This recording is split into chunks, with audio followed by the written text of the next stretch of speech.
Welcome, dear listener, to this comforting evening gathering. I am glad you are here. The night settles around us like a soft blanket. Light falls low. Sounds slow down. A quiet space opens inside the chest. I invite calm. Find a place to lie down or sit with support. Pull a blanket up to the shoulders if that feels good. Turn the face toward a dim lamp or the moonlight. Close heavy lids when ready. Let breath lengthen. Inhale slowly. Hold for a moment. Exhale and feel weight sink into the mattress. Allow the shoulders to drop. Let the jaw soften. Nothing needs fixing right now. Rest is a kind mercy. Tonight, I read for the broken-hearted. I speak for those who ache with loss, for those who carry a hollow place where hope once lived. I read words of tenderness. The aim is simple. I offer rest. I offer assurance of a gentle love that holds wounds with care. This is not a lecture. It is not a search for answers. It is an invitation to be known and to be healed. Slowly, I begin by painting a quiet scene. Imagine a small lamp on a bedside table, papers least stacked, a cup of tea cool, a pair of shoes stays by the door. Someone once walked in and left pieces of a story behind. The house keeps echoes. The heart keeps echoes too. Those echoes are sacred. They bear traces of love. Not only of pain. Let that truth rest beside the ache. Both can exist. I read from the Bible not as a scholar, but as a companion. I let the pages breathe. I let phrases land like soft rain. I will paraphrase passages so the words rest easy in the ear. No need to follow the printed lines. The voice here is slow and plain. Each sentence is a small hand reaching out. A passage waits like a gentle shore. It tells of a heart that bends under grief and finds a presence close. The promise is clear, a closeness that does not judge but shelters. When sorrow feels sharp and private, acompasionate nearness enters. I let that nearness be a fact. It is not distant theory. It is a steady warmth at the edge of the pain. Feel it like a palm laid softly on the brow. I speak next of an invitation stretched across centuries. There comes an offer to lay burdens down. This offer is not a chore. It is a doorway. The weariness hands over its load to a caring presence. Imagine stepping from a heavy fog into a room warmed by sunlight. The chest loosens. Breathing takes on space. The invitation is simply to come and rest. No prior merit required. Just the willingness to let down the hold on the hurt. Mercy appears in small ways. Often, it is a neighbor who listens. Sometimes it is a late-night song that carries a phrase into the heart. Other times it is a memory that shifts shape and becomes less sharp. Mercy cannot be forced. It arrives, as patience does quietly, and on its own timetable. I encourage patience tonight. Healing move in hushes. Allow time. Trust. Small advances. I will pause between readings. Each pause will be long enough to breathe and to let a thought settle. Use that pause. Feel the ground beneath the body. If the mind wanders to what was lost, let the image come without pursuit. Observe it like a bird passing. Do not chase. Do not push away. In the watching, the weight softens. I also offer an image of hands. 2 hands appear in the mind. One is rough from a life of work. The other is gentle and steady. They cup a small, wounded thing. No effort is wasted. The gentleness holds and the roughness steadies. Healing can look like this.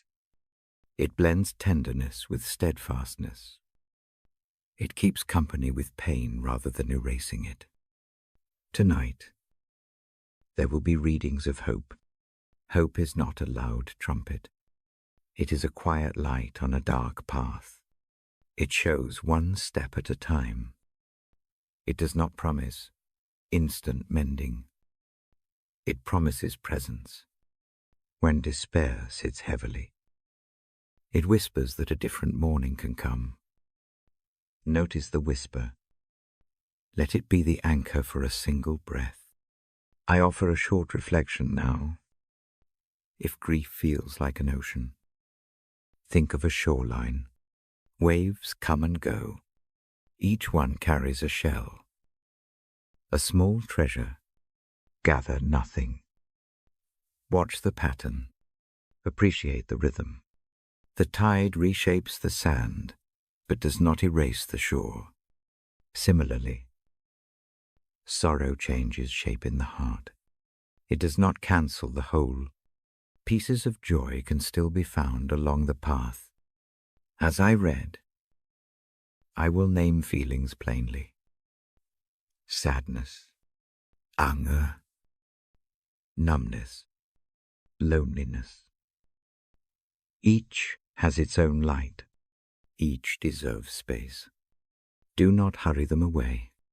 Let them speak their truth without long speeches. When a feeling speaks, it often wants only to be heard. Listening itself calms the nerves. Let listening be the balm this evening. I encourage a small practice with me. Place a hand over the chest if it feels safe. Feel the rise and fall with each breath. Say in the mind a short phrase like this: You are not alone. Repeat it slowly. Each repetition becomes a gentle rope that steadies the heart. No declarations are required, only a quiet repetition. Let the phrase become a lullaby. Imagine now a candle flame. It flickers, but does not go out. The room knows darkness. But the candle persists. Light persists. 2. In ways that are soft and patient, allow that image to rest. The flame does not compete with the night. It simply shows a part of the room. Think of healing the same way. It does not rush to eliminate every shadow. It simply brings enough light to walk gently. I will read short biblical passages that touch on comfort. I paraphrase them so they sound like plain speech. One passage reminds us that wounds are seen and named. Another reminds us that a steady love waits to bind those wounds. These words do not promise a simple fix. They promise an attentive heart working toward wholeness. Let that promise be sufficient for one night. As the voice continues, allow eyelids to grow heavier. Let the body sink. If tears come, let them, tears cleanse and release. They are not a sign of failure. They are the body's way of making room. If sleep arrives, welcome it. Sleep is itself a healing companion. If wakefulness remains, stay soft. Keep breathing with the rhythm we began. I am the one reading these thoughts slowly for you. I will not hurry. Each sentence pauses between beats. My tone is steady. My aim is to carry voice like a slow, kind current. You may drift in and out. That is welcome. My reading is a harbor for such drifting. In the next part, I will read a selection of passages and short prayers. Those prayers are simple and sparse. They speak of shelter, of steady hands, of a light to follow. They avoid long explanations. They invite rest. For now, let the room be still. Let the heart be witnessed by a presence that cares without rushing change. I close this opening with a brief blessing. May the night find soft places in the mind. May mercy gently touch the places that feel raw. May a quiet hope take root like a small, shy plant under the window. Keep breathing. Keep the hand on the chest if that helps. The next reading begins when you are ready. I will wait a few moments. Then turn the page and let the first passage wash over us like calm water. I turn the page slowly. The paper breathes. A small sound fills the room. The lamp hums. The voice leans in and reads a passage meant for weariness. It speaks of an open hand and an easy yoke. It invites the tired to come and rest. The tone is plain. The idea is simple. Rest is offered, not earned. The reader's voice moves like a slow stream. Pause. Let that offer land in the chest. Let the thought become a soft place for one breath. No need to solve the whole tangle tonight. Rest can begin with a single letting go. If the body holds tight, imagine setting a small stone down. Feel the arms relax a fraction. Breathe in and release. A short prayer follows. Brief and spare, it names weariness and asks for gentle relief. It asks that hands reach out that steady and do not judge. The words are not long. They are like a door opened a little. Listen to them in the quiet. Next, I read a passage about closeness to broken hearts. It says that a presence bends toward the quiet damage inside. It does not hurry the repair. It moves close. Like someone lowering a chair and sitting beside the hurt, the voice keeps 3 beats between lines. Each beat lets the image rest. Visualize a small room with soft curtains. A kettle cools on the stove. A chair faces the window. That chair is meant for you. No task sits on the seat. No requirement fills the air. A steady presence simply sits and watches the rain with you. The presence knows each scar by shape. It names no failure. It only keeps company. Pause again. Give time for the picture to settle. The breath lengthens on its own. If the mind carries an old complaint, let it sit on the windowsill like a small bird. Observe without opening the cage. This is a skill of tenderness. Practice it slowly. I offer a short, simple prière now. It asks for the courage to be honest with pain. It asks that tender care find the raw edges. The language is soft. The cadence is slow. These prayers aim to make room rather than to fix everything. Turning the page, I read a passage that speaks of a guide through dark places. It does not banish the night. It gives a steady light to walk by. Word by word, the light is patient. It reveals one small step at a time. The reading avoids rush. It keeps to plain speech. Picture a narrow path under tall trees.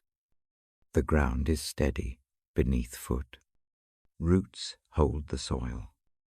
A lantern swings at your side. Its glow is not wide, but it shows the next footfall. Walk with that single illuminated step. Trust the ground underfoot. The path need not be clear to the horizon. It asks only for one kind. Careful step. A very small exercise follows. Place a hand lightly over the lower ribs. Feel the rise and fall. Count slowly to 3 on the inhale and to 4 on the exhale. Imagine each exhale loosening a knot inside. Do this for a few breaths. No aim for perfect breathing, just slow and kind breaths. I read then a passage about mercy arriving like unexpected aid. It speaks of help that comes when the body and the heart are thin. The help sometimes looks like a neighbor bringing bread. Sometimes it looks like a memory that no longer stings. Mercy arrives in small, patient gifts. The reading lingers on the word tender and lets it echo. Think of a small basket. Into this basket comes a slice of warmth, a note left on a table, a hand rested briefly on a shoulder. Each thing is simple. Each thing matters. Notice one small mercy from today or yesterday. Let it be the seed of a gentler story about the self. Another brief prayer follows. It asks for mercy that does not embarrass or hurry. It asks for a companion who will stay through the awkward hours. The prayer uses short sentences. It moves like soft rain. I continue with a passage that speaks of renewal when strength wanes. It suggests a kind of waiting that is not passive. Waiting can be steady and quiet, like a tree holding its leaves through a long winter. The promise here is not instant vigor. It is gradual rising. The reader keeps voice low and steady. Imagine a small garden in late winter. Buds sleep beneath a thin crust of cold. The sun comes slowly, not as a burst, but as a patient visitor. One morning, a small green edge peeks through. The change is slow. It is enough. Let the image stand without hurry. Pause. Allow the mind to rest on that slow growth. The chest softens. The muscles unclench by degrees. Small hope finds space. It does not shout. It simply completes a circle of attention. I offer another short prayer. It asks that the fragile newness be protected. It asks that mornings come with small rhythms. The prayer is concise. It leaves room for listening. Now I read a passage that reminds of carrying when strength fails. It paints a scene of tender lifting and careful steps. The imagery is of arms that do not let go. The words are slow and clear. They speak to the need to be supported without shame. Picture an old friend who lifts boxes without complaint. The action is practical, not dramatic. The friend sets things down in safer places. Help sometimes looks like an ordinary set of hands. Accepting that help can be an act of courage, not weakness. A short practice follows. Imagine passing a burden reel, or imagined across a small table, to someone who cares. You do not need to explain all the weight. Place it gently and breathe. Let the other handle some of the load for a while. I read now a gentle invitation to rest in love that watches over wounds. It names care that stitches slowly. It avoids grand promises of instant recovery. Instead, it offers a steady repair. Stitch by stitch, the cadence of the reading helps the mind slow. Think of a seam being mended by hand. Each stitch is small. The mender takes time. The thread pulls tight and holds. The process is patient. The repair is not invisible. It is careful work done with attention. As the reading slows, a brief prayer asks for hands that bind and for hearts that receive binding. The words are few. The tone is calm. The final reading in this section is a short one, about hope that endures in small ways. It calls hope a companion who sits quietly and points to the next thing to do: a cup to sip, a cloth to fold, a letter to fold away. Hope here is practical rather than grand. It sets one small, reachable aim before sleep. Picture a single task finished with care. One clean plate, one tidy book. The small completion brings a subtle steadiness. Let that steadiness cover a few breaths. Let calm deepen. I close this part with a quiet blessing. May rest come without pressure. May mercy meet the small broken places. May a patient hope guide the next breath. Keep the hand where it feels safe. Stay still and listen. A long pause follows this blessing. Use it. If sleep arrives, allow it to take over. If wakefulness remains, remain gentle. In the next part, I will read more passages and offer simple prayers. I will not hurry.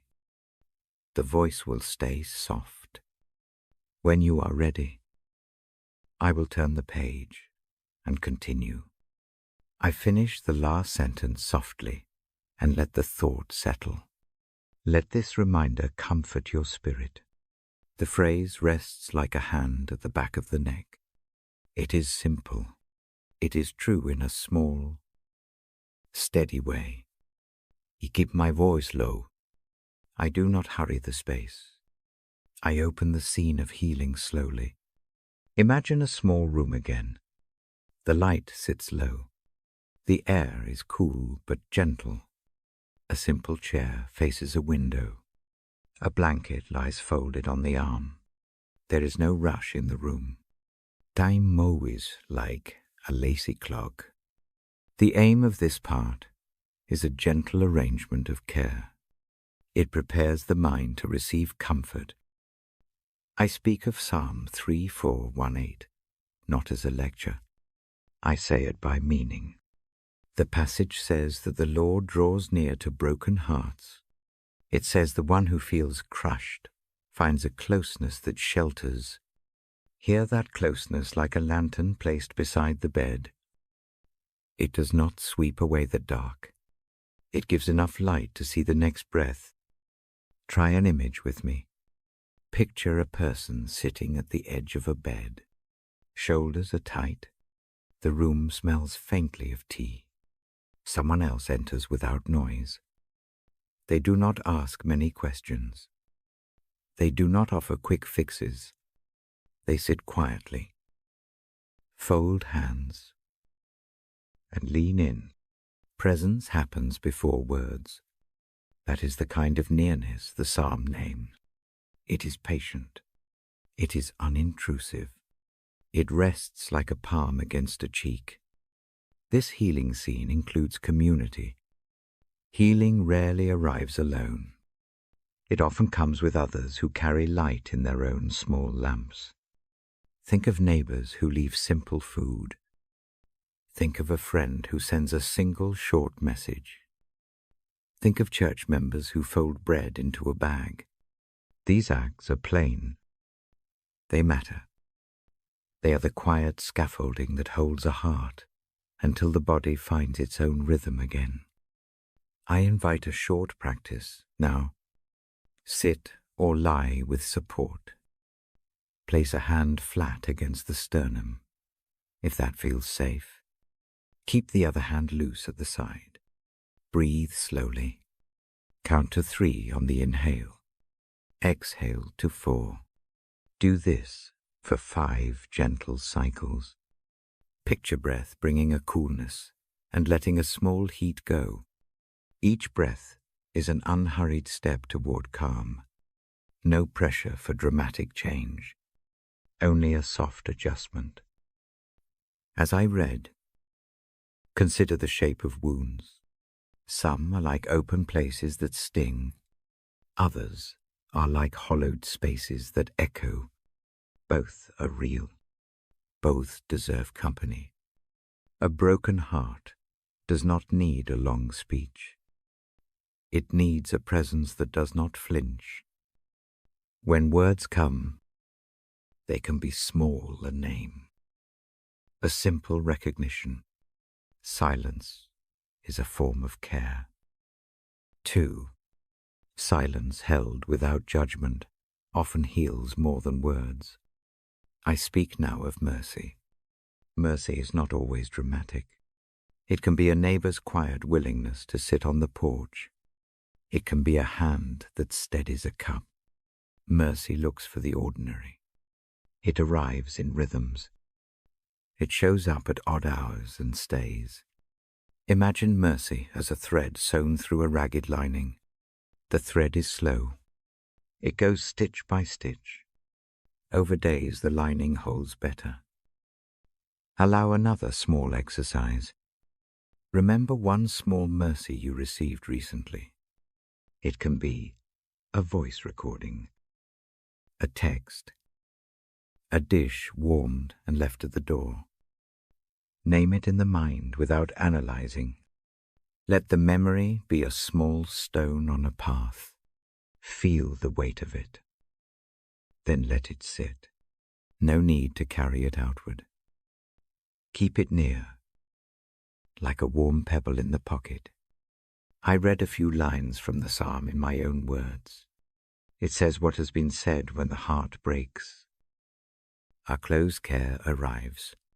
Sorrow is not hidden from the one who watches over the soul. There is an intent to repair, not to shame. Listening without condemnation is the first form of mending. Imagine someone turning down the volume of judgment and turning up the warmth in the room. That is what this nearness does. This part also names limits. Healing does not erase memory. It does not make loss disappear. It reshapes the wound so living can continue with it. Think of a riverbed where stones and roots remain. The current smooths edges. The water still flows. The past is not erased, but it becomes part of the ground on which new steps are taken.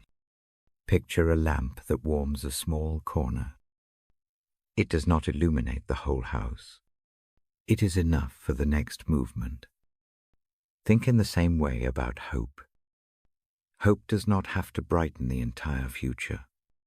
It needs only to show the next small thing to do.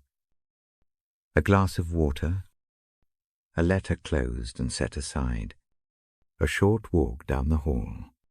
These small acts are the stitches of daily life. I invite a brief, humble prayer now. The language is spare. Ask that the nearness of care be felt. Ask for hands that steady without words. Ask that the night hold a quiet patience. Say these things silently. There is no need for long phrases. Keep the tones low. Let the prayer be a short, steady rock in the chest. Community returns to the scene in a particular way. Sometimes healing is a circle around a bed. Sometimes it is a distant voice on the phone. Sometimes it is a routine of check-ins across a week. The important part is regularity. Small, steady gestures build a net. They catch a heart on hard days. Imagine a net woven by many small threads. Alone, one thread is thin. Together the threads hold. Practice accepting help for a moment. In the mind, picture lifting a small object and placing it on a neighbor's lap. The object holds a part of the burden. The neighbor receives it without fuss and sets it down on a safe shelf. Accepting help is not a failure. It is an exchange. Like trading a heavy load for a lighter one, the act is practical and simple. I also remind you that solitude and community can both be part of healing. There are times to sit quietly and simply name the hurt. There are times to reach out and hold hands. The two can alternate. Think of a day with pockets of both. Each pocket matters. Now I read a short paraphrase again. Gentle and plain. The Psalm's heart promises proximity to the crushed. It speaks of rescue that comes with tenderness. The image is of a slow, sure hand gathering what is falling apart and placing it on a table to be tended. That tending takes time. It does not hurry or force. It begins with careful observation. As the voice continues, let eyes grow heavier. If tears come, let them flow. Tears are water that clears the air. They make room. If sleep arrives, that is good. 2. Sleep is part of the mending process. When rest takes over, the body and spirit work in ways words cannot describe.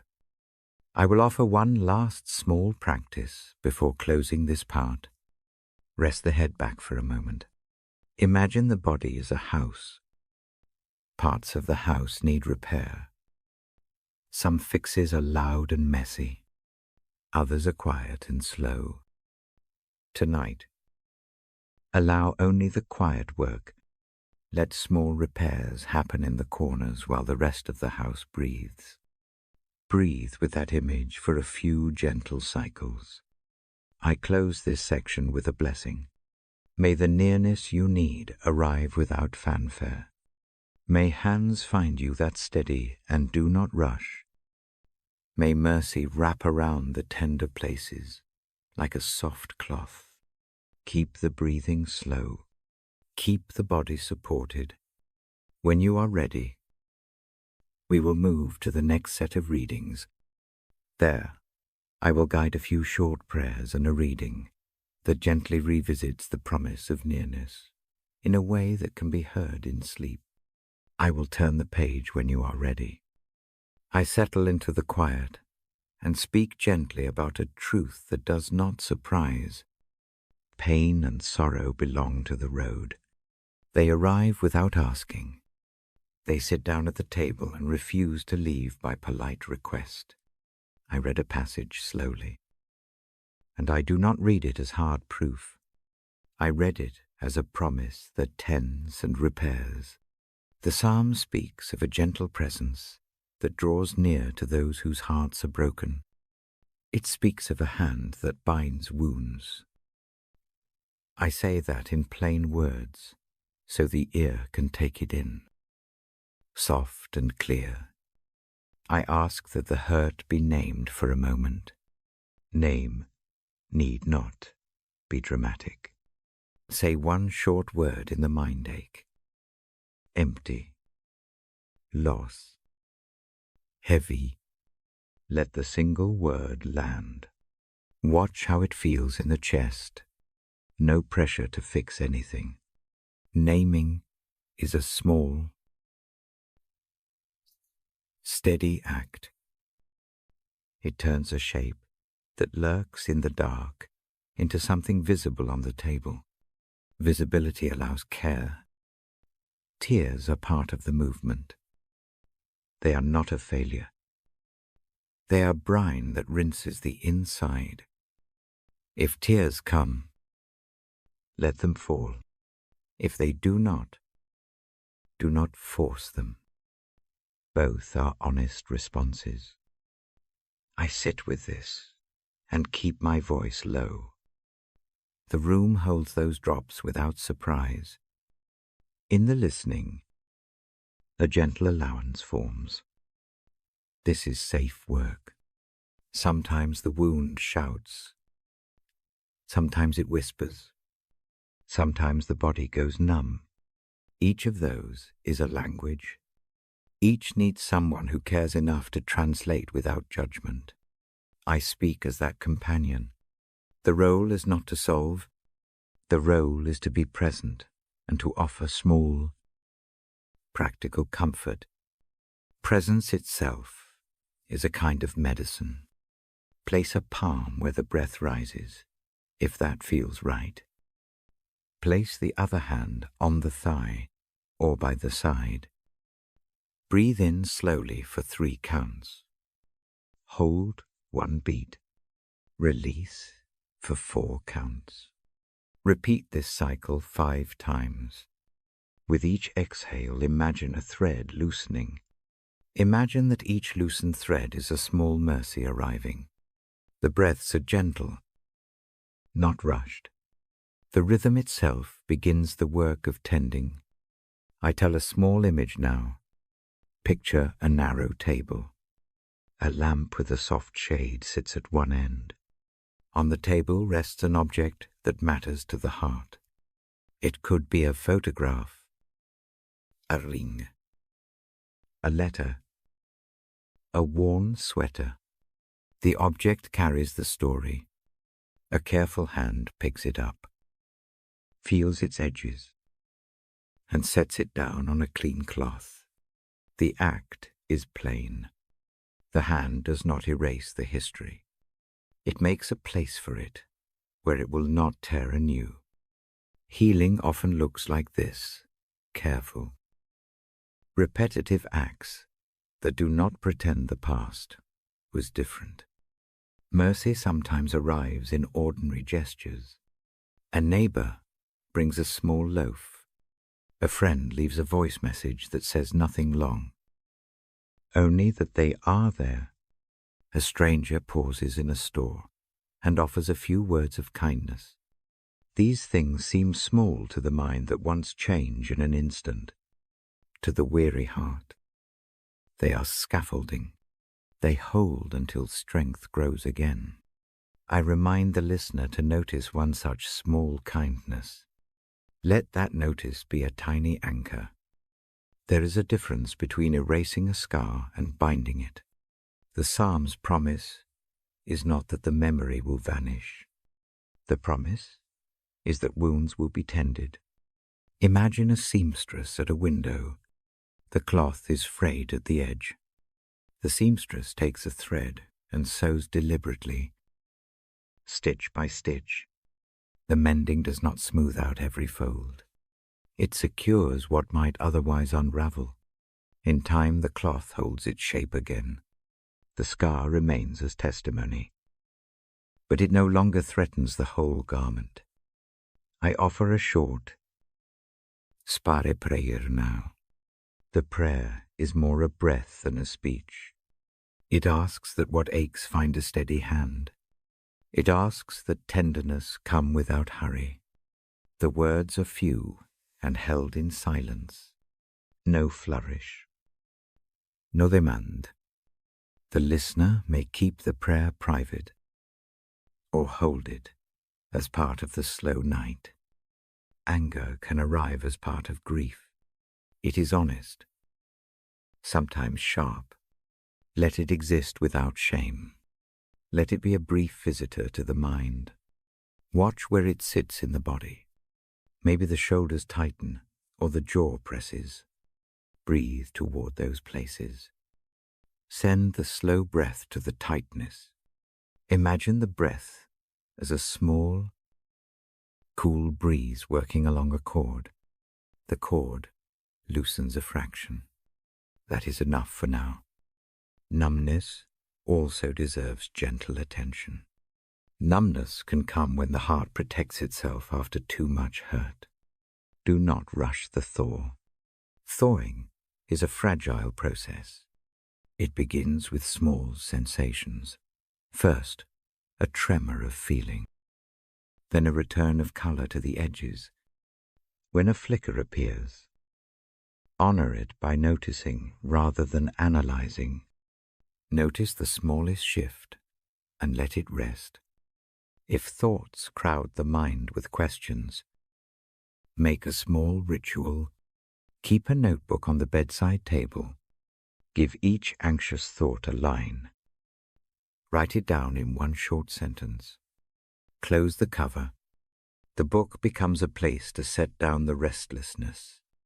The act of transferring thought into ink often loosens its hold. It is an offering the mind places what it cannot carry into a box for safekeeping. Community matters here in quiet ways. A web of small acts holds the fragile. Regular contact matters more than grand gestures. A weekly call. A text left at a predictable hour. A neighbor who drops by without expectation. These form a pattern. Picture a net woven of thin threads. Each thread is a small, repeated kindness. Together they make a place to land. Accepting help is not a sign of weakness. It is a practical choice. Imagine passing a simple burden across a table to someone who cares. You do not need to explain every weight. Set the object down. Breathe. And feel the relief of sharing. The other hand receives it without drama. That exchange is healing in itself. I offer another brief practice. Think of one small, concrete task that can be done tomorrow. It could be making tea, folding a clean towel, stepping outside for 5 minutes. Choose the smallest thing that feels possible. Picture completing it with care. The act of finishing something gentle builds a quiet strength. Some nights the best choice is silence. Silence keeps shame from speaking and lets the soft repairs happen. Sometimes the body repairs while the mind rests. Sleep itself is a kind companion. When sleep comes, do not resist. When it does not, remain still. Keep the breath slow and kind. Keep the hand resting where it feels, grounding. I remind myself aloud, and therefore the listener, that faith shuns no honest emotion. Yielding sorrow to a caring presence does not make faith shallow. It places the pain in a trustworthy palm. The presence in the psalm draws near to mend, not to minimize. That nearness gives permission to feel without hurry. As the night deepens, I fold a short encouragement into the room. Small advances matter. The day that sees one small relief is a day of mercy. Celebrate in silence. Allow gratitude to be quiet. A single grateful thought can be a soft light on a dark path. I will read again in the next part. The readings will hold the promise of repairing hands and patient mending. I will speak plain, slow phrases that the ear can rest on. For now, stay with the breathing. Keep the hand where it brings comfort.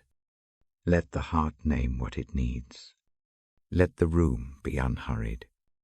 I close this section with a blessing said in a low voice. May what hurts find a steady touch. May small mercies arrive in ordinary ways. May the night hold space for gentle repair. Keep breathing slowly. Keep the body supported. When the moment is right, I will turn the page and continue in the same calm manner, reading words that rest and praying with quiet hands. I breathe in and slow my voice. I tell you that tonight I read a passage meant for tired feet and weary shoulders. I do not recite words like a lecture. I fold them into the room so they land softly. The passage offers an open invitation. It calls to those who are worn out and weighted down. It asks only that you come to rest. Come and let the hold loosen. I paraphrase gently. The one who knows the shape of our days speaks to those who carry burdens. The offer is plain. There is an ease to it. There is no demand for perfect faith. There is no list of achievements to show at the door. The only thing required is the willingness to step in and let the load be noticed. I lie down. I say this slowly, so the ear can catch each small truth and hold it like a pebble in the hand. Imagine a tired traveler arriving at a porch. The night is cool. The traveler's sack is heavy and frayed. They set it down without fanfare. They do not have to explain every item inside. A kind figure meets them at the threshold and does not press for accounts. Instead, a seat is offered. The lamp is lit. The traveler sinks into the chair and feels something shift. That meeting is the image the passage brings. It is an offering of rest, not a performance of worth. I ask you now to picture the burdens you carry. They do not need names unless you want them. Some are loud. Some live like small pebbles in the shoe. Always there, but hardly noticed until you remove the shoe. Pick one burden gently in the mind. Feel its weight for a breath. Then imagine setting it down on a low table. Notice the relief that comes from simply letting it rest on something solid. This invitation to surrender is not about losing memory or pretending pain never happened. It is about offering ache to a caring presence that can hold it with steadiness. Surrender here means to stop gripping so tightly. It means to let hands open a little. That opening is both small and brave. It does not erase sorrow. It makes room for tenderness. I guide a short practice. Sit or lie with support. Place one hand over the heart and the other on the belly. If that feels safe, breathe in for 3 slow counts. Hold for 1 gentle beat. Breathe out for 4 counts. On each out-breath, imagine a thin rope stretching from your chest to the table where you put the burden. With each exhale, the rope slackens a little. The load does not vanish in a single breath. It lightens, bit by bit. Keep the rhythm. The breathing anchors the letting go. Sometimes, surrender looks like a small ritual. Picture a wooden box on the table. It is plain. Into it go short notes. You write in the mind. A single sentence each time. I name one worry and tuck it in. Another breath. You place a regrensal. The lid closes quietly. The box is not locked. You can open it later. For now it sits where someone else can see it and hold it. The act of placing the worry in the box is itself a surrender. It is a practical, humble exchange. I read another line in my low voice. The calling invites rest to be shared. It asks not only that burdens be set down, but that arms be offered and received.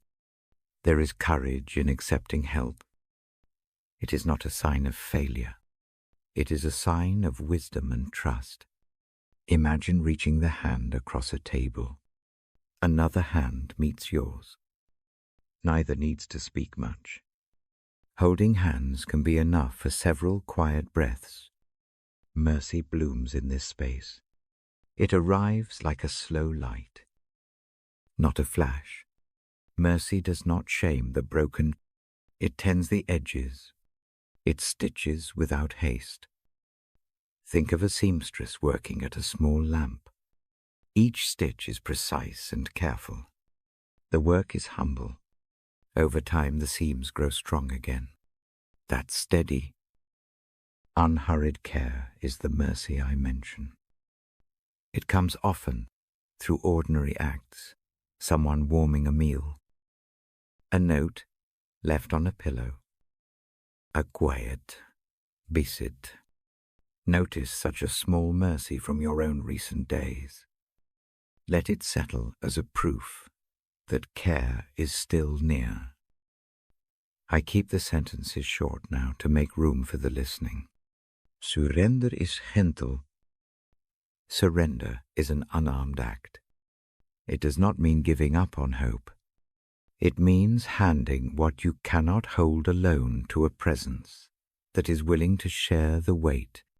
Imagine putting a heavy object across a table and stepping back. See how the shoulders drop a fraction. That fraction is a beginning. There is a fear that surrender will mean losing self. That fear is understandable. Surrender here is more like laying an arm across the back of a chair. The arm rests. The pattern of the shirt remains the same. The self is not erased. It is steadied. The promise is of a rest that renews the strength to move again. Slowly and with care, I offer another short practice. Choose a single phrase to hold quietly inside. The phrase need be no longer than 3 words. Something like, come and rest. Say it on the inhale. Say it on the exhale. Let it be a soft rope tied to the chair of the porch. Repeat it for 5 breaths. No need to judge the phrase. Just let it hold you for a little while. If anger or doubt rises as you consider surrender, note that too. These are honest reactions. They may say, what if help is not safe? What if the pain returns? Name those questions with a soft gaze. Lay them beside the first burden. Let the hands nearby know the whole picture. Surrender does not require blind trust. It welcomes honesty. It invites you to bring the hard questions, as well as the weary sighs. I read a small, calm prayer now. It asks for the courage to come. It asks for hands that steady without haste. It asks for a rest that is true and restful. The prayer is brief. It is a simple offering. Hold it silently. Let it be a small lamp on your bedside. Hope here is not a booming claim that all will instantly change. Hope is a patient light that shows the next step. It is a soft clarity that says this breath, then the next. The promise in the invitation is not of immediate triumph. It is of a presence who walks with you through the slow nights. Imagine a steady companion by your side, not rushing, not dramatizing, simply holding a lantern while you take your time. Now, let us practice handing over a single thing. Choose one specific worry, small or large. Picture taking it in 2 hands. Walk it to the table in the mind. Place it on the cloth. Breathe. Allow another presence imagined, trusted, named in prayer, to take their hand and lift that object gently. The gesture is small. It matters. The weight shifts. You breathe deeper. This is surrender made practical and humane. I remind you that returning to this porch may happen again and again. Surrender is sometimes repeated. That is okay. The years that need this porch include seasons of coming and going. Each return is not failure. Each return is honest living. The porch stays lit. The lamp does not judge. As I close this part, I lower my voice further. I leave a space for the mind to settle. Rest here for a few slow breaths. Keep the hand where it feels grounding. If sleep comes, let it take you. If wakefulness remains, allow the breathing and the image of the porch to hold you. In the next part, I will read more short prayers and offer another small practice on receiving mercy. For now, accept the invitation to come and rest. Let the load lie on the table. Stay as long as you need. I slow my voice and turn to a passage about kindness and forgiveness. I do not recite it like law. I offer it like a lamp. The words ask for gentle hearts and a willingness to forgive. I say them simply: be kind, tender, ready to let go. Let those words enter like soft rain. Forgiveness is not a single grand act. It is often a small, repeated choice. It is not forgetting what happened. It is not pretending harm did not occur. It is not giving permission for the same wrong to be done again. Forgiveness looks different in each life. Sometimes it is a quiet release in the night.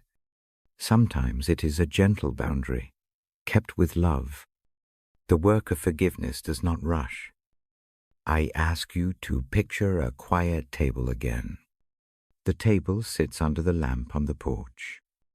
On it sits a small wooden bowl. Into that bowl you place a pebble for each hurt you carry. Name one quietly in the mind.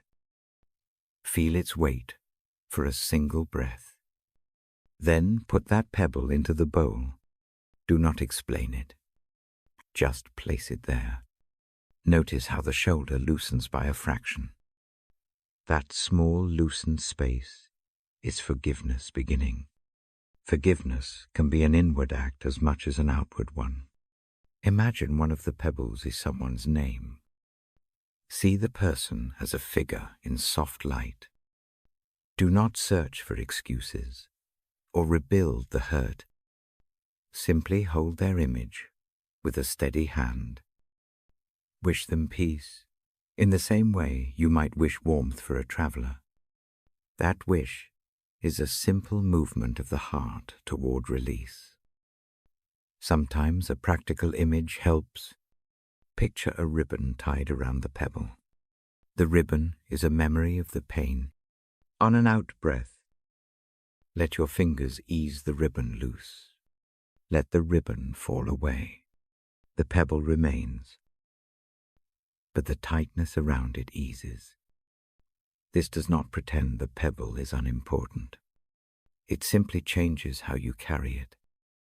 I guide a short breathing practice now. Place one hand over the heart. Breathe in for 3 slow counts. Let the breath reach into the place where resentment sits. Hold 1 soft beat. Breathe out for 4 counts. On the out-breath, imagine bitterness leaving like steam rising from a cup. Repeat this 5 times. No hurry. The breath is the tool. Each cycle loosens a knot that you have held too long. Forgiveness often requires truth. It is honest about hurt, but it refuses to become a prison. Consider a window that has become smeared with old dust. Cleaning it does not erase the frame or the house. It simply clears the glass so light can pass. Forgiving does a similar clearing. It does not wipe away the past. It helps light find a path again. There are times when forgiveness is safe to speak aloud. There are other times when safety requires distance. Forgiving at a distance is real forgiveness. You can release without inviting more harm. Let mercy and prudence walk together. Boundaries can be part of a forgiven life. I speak of self-forgiveness now. It is a gentle and necessary kindness. Many carry a ledger of their own failures. The ledger is heavy. Place that ledger on the table. Read one line softly in the mind. Close the book. Offer yourself the same compassion you would offer a friend who hurt. Consider remembering the tenderness that tended you as a child, or a steady hand that rests on your shoulder. Let that memory become a small salve. A practice helps here too. Take a breath and imagine writing your own name on a scrap of paper. On the paper, write one brief phrase, "I am learning." Fold it and set it into the bowl with the pebbles. This is not a license to harm. It is a permission to be human. Forgiveness towards self is slow. It needs witness and patience. I ask you to notice how forgiving does not mean forgetting the lesson. The body may hold patterns that need care. Healing may ask for new habits. Forgiveness and learning walk side by side. Forgiving does not cancel the need for wise choices. It clears the heart so wise choices can be made without a burning ache. Sometimes a small ritual makes the process tangible. Imagine a little candle by the bowl. Light it in the mind. Tell one sentence, silently, about the hurt. Then let the candle burn for 3 breaths and extinguish it with a slow exhale. The light shows the truth. The extinguishing is not hiding. It is a deliberate lowering of the flame so rest can come. Do this when the mind wants ceremony. Keep it simple. I offer a spare prayer now.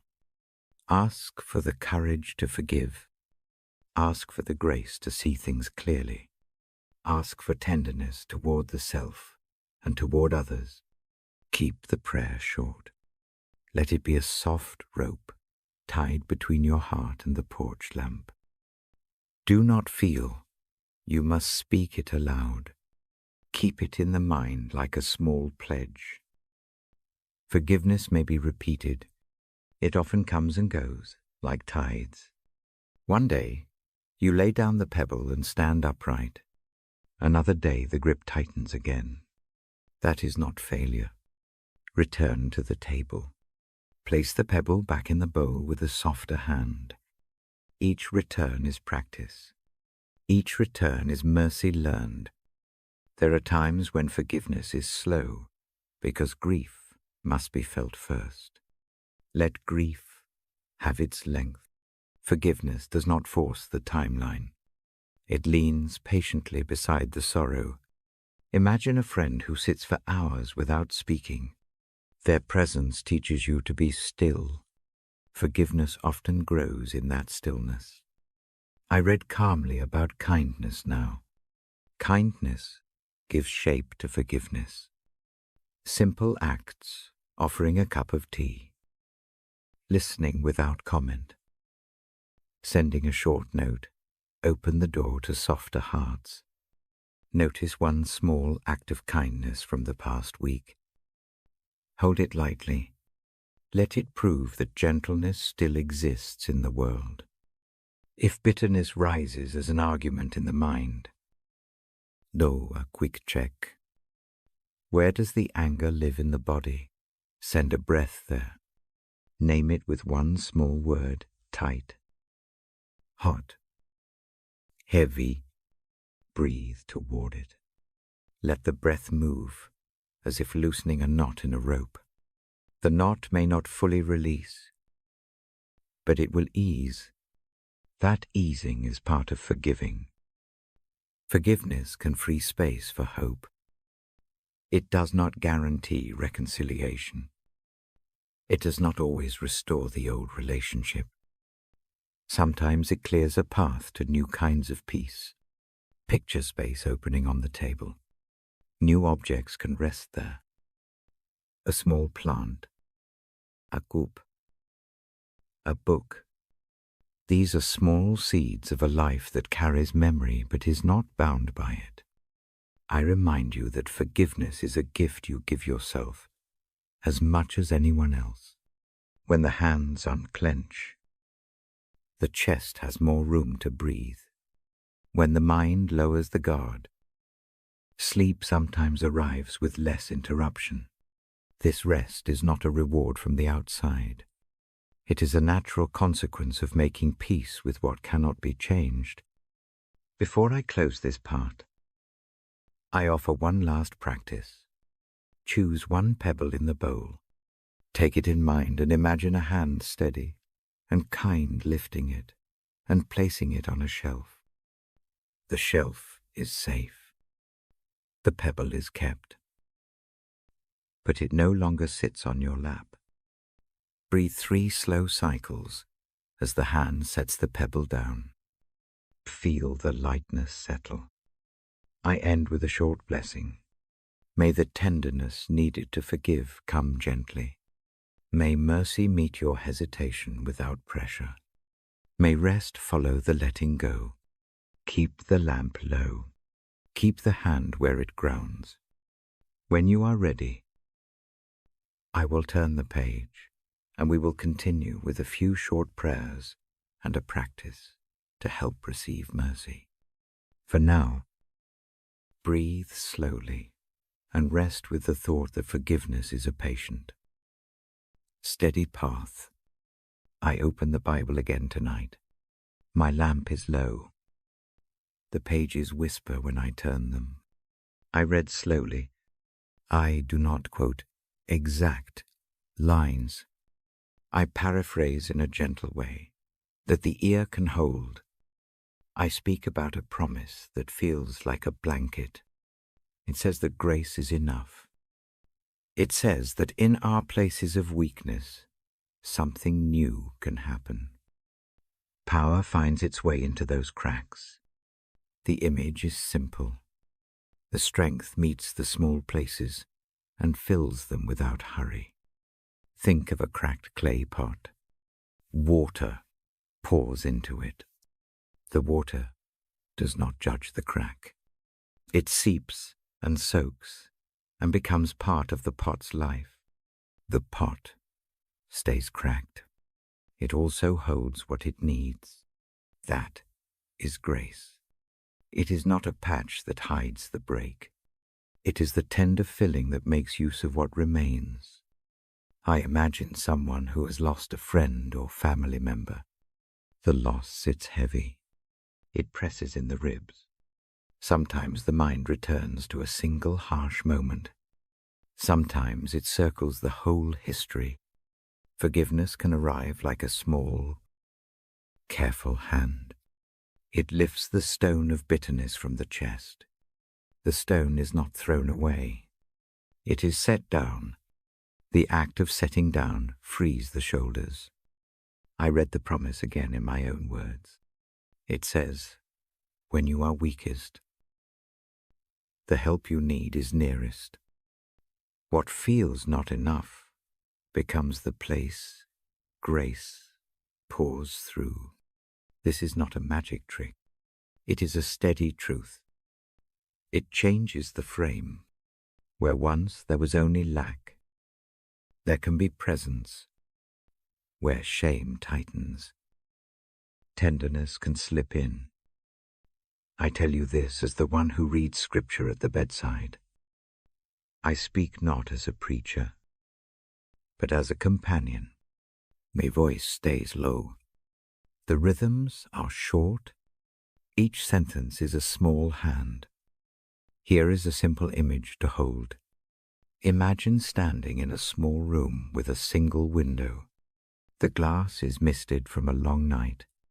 A faint light pushes through and finds the dust. The light does not erase the mist. It makes it soft.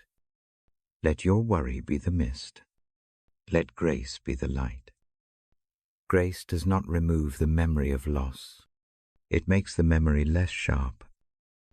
It gives the eye something gentle to rest on. Receive a short practice with me. Sit or lie with attention. Place one hand over the heart.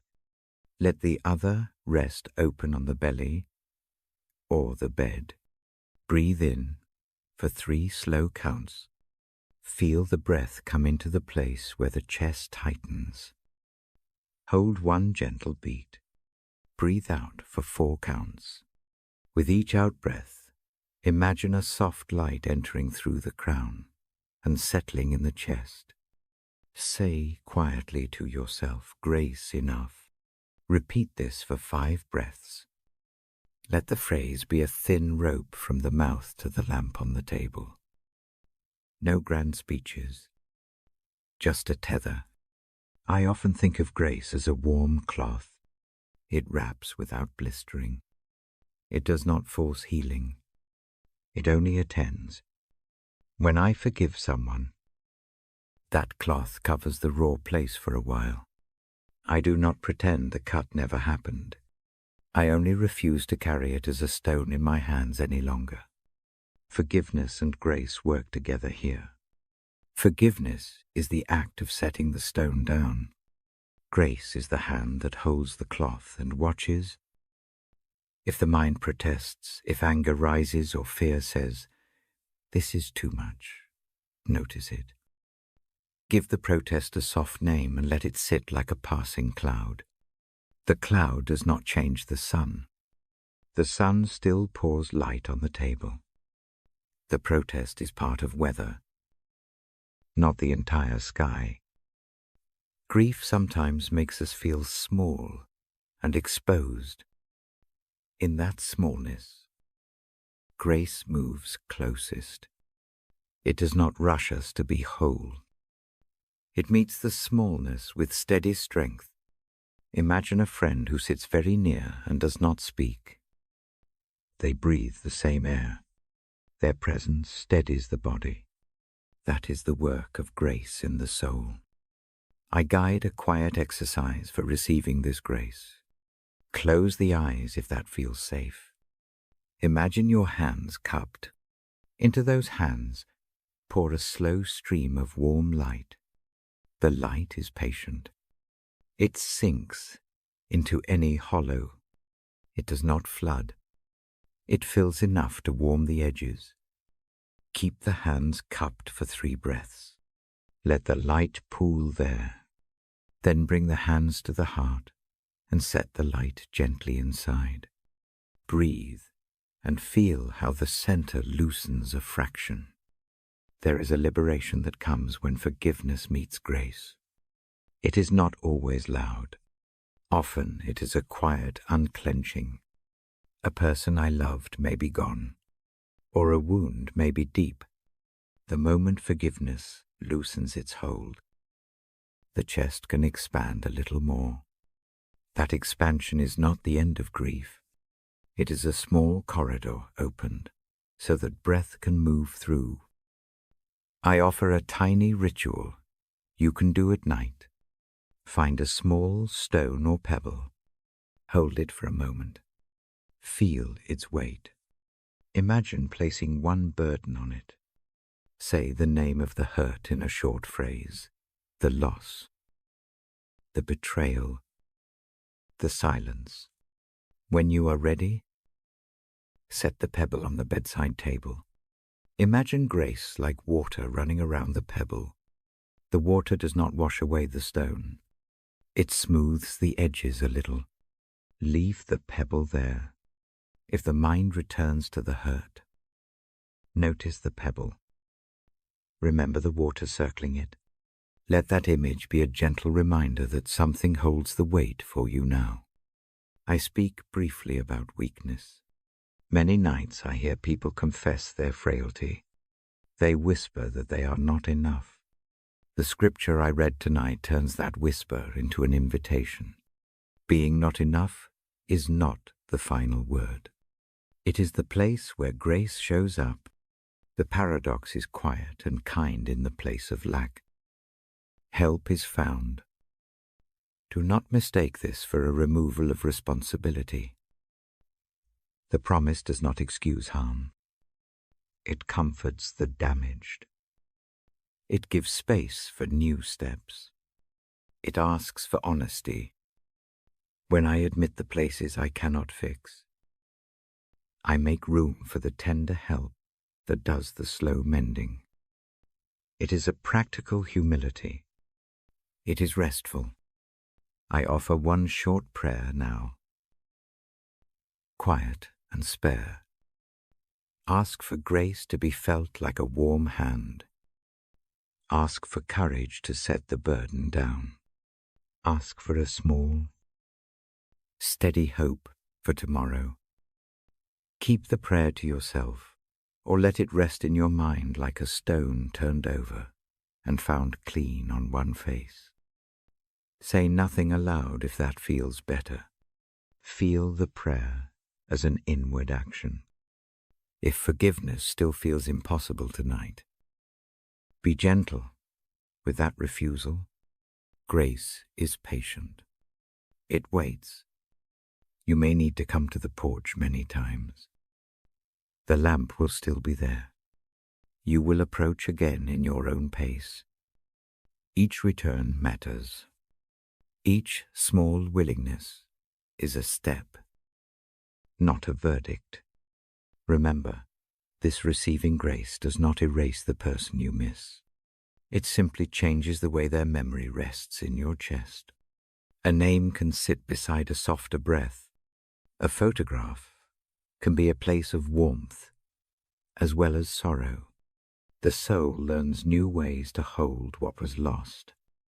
As I close this part, breathe slowly once more. Place your hand over the chest if that helps. Feel the small space that has loosened. Trust that grace is a steady presence, not a sudden performance. It is sufficient for tonight. It is sufficient for the slow mornings that follow. I finish by promising to read again. The next part will hold short prayers and a quiet practice to rest in grace overnight. For now, let the lamp be low. Let the hands be open. Let the phrase grace enough sit on the tongue like a soft blessing. Stay with this for a few breaths. When you are ready, I will turn the page and continue. I speak now of restoring inner peace. The room is quiet. The lamp breathes soft light. My voice stays low. I bring to mind a familiar promise. It says that a peace can guard the heart and the thinking. That peace does not come from clever plans. It arrives beyond what reason can fetch. Consider that promise tonight. Let it be a simple fact in the room. Picture a still lake at dawn. The surface is like glass. Mist rises and then settles. Nothing ripples at first. A single bird lands far away, and the sound is gentle. The lake does not try to explain itself. It simply holds the sky. Let that image rest in the mind. The heart can be like that lake. It does not need to churn for meaning. It can receive calm. I invite a small visualization. Lie or sit with support. Close the eyes slowly if that feels safe. Breathe in. Fill the belly softly. Breathe out. Repeat twice. Now imagine a soft light entering through the crown of the head. The light moves like a slow current. It drops into the chest. It pools there like water in a shallow bowl.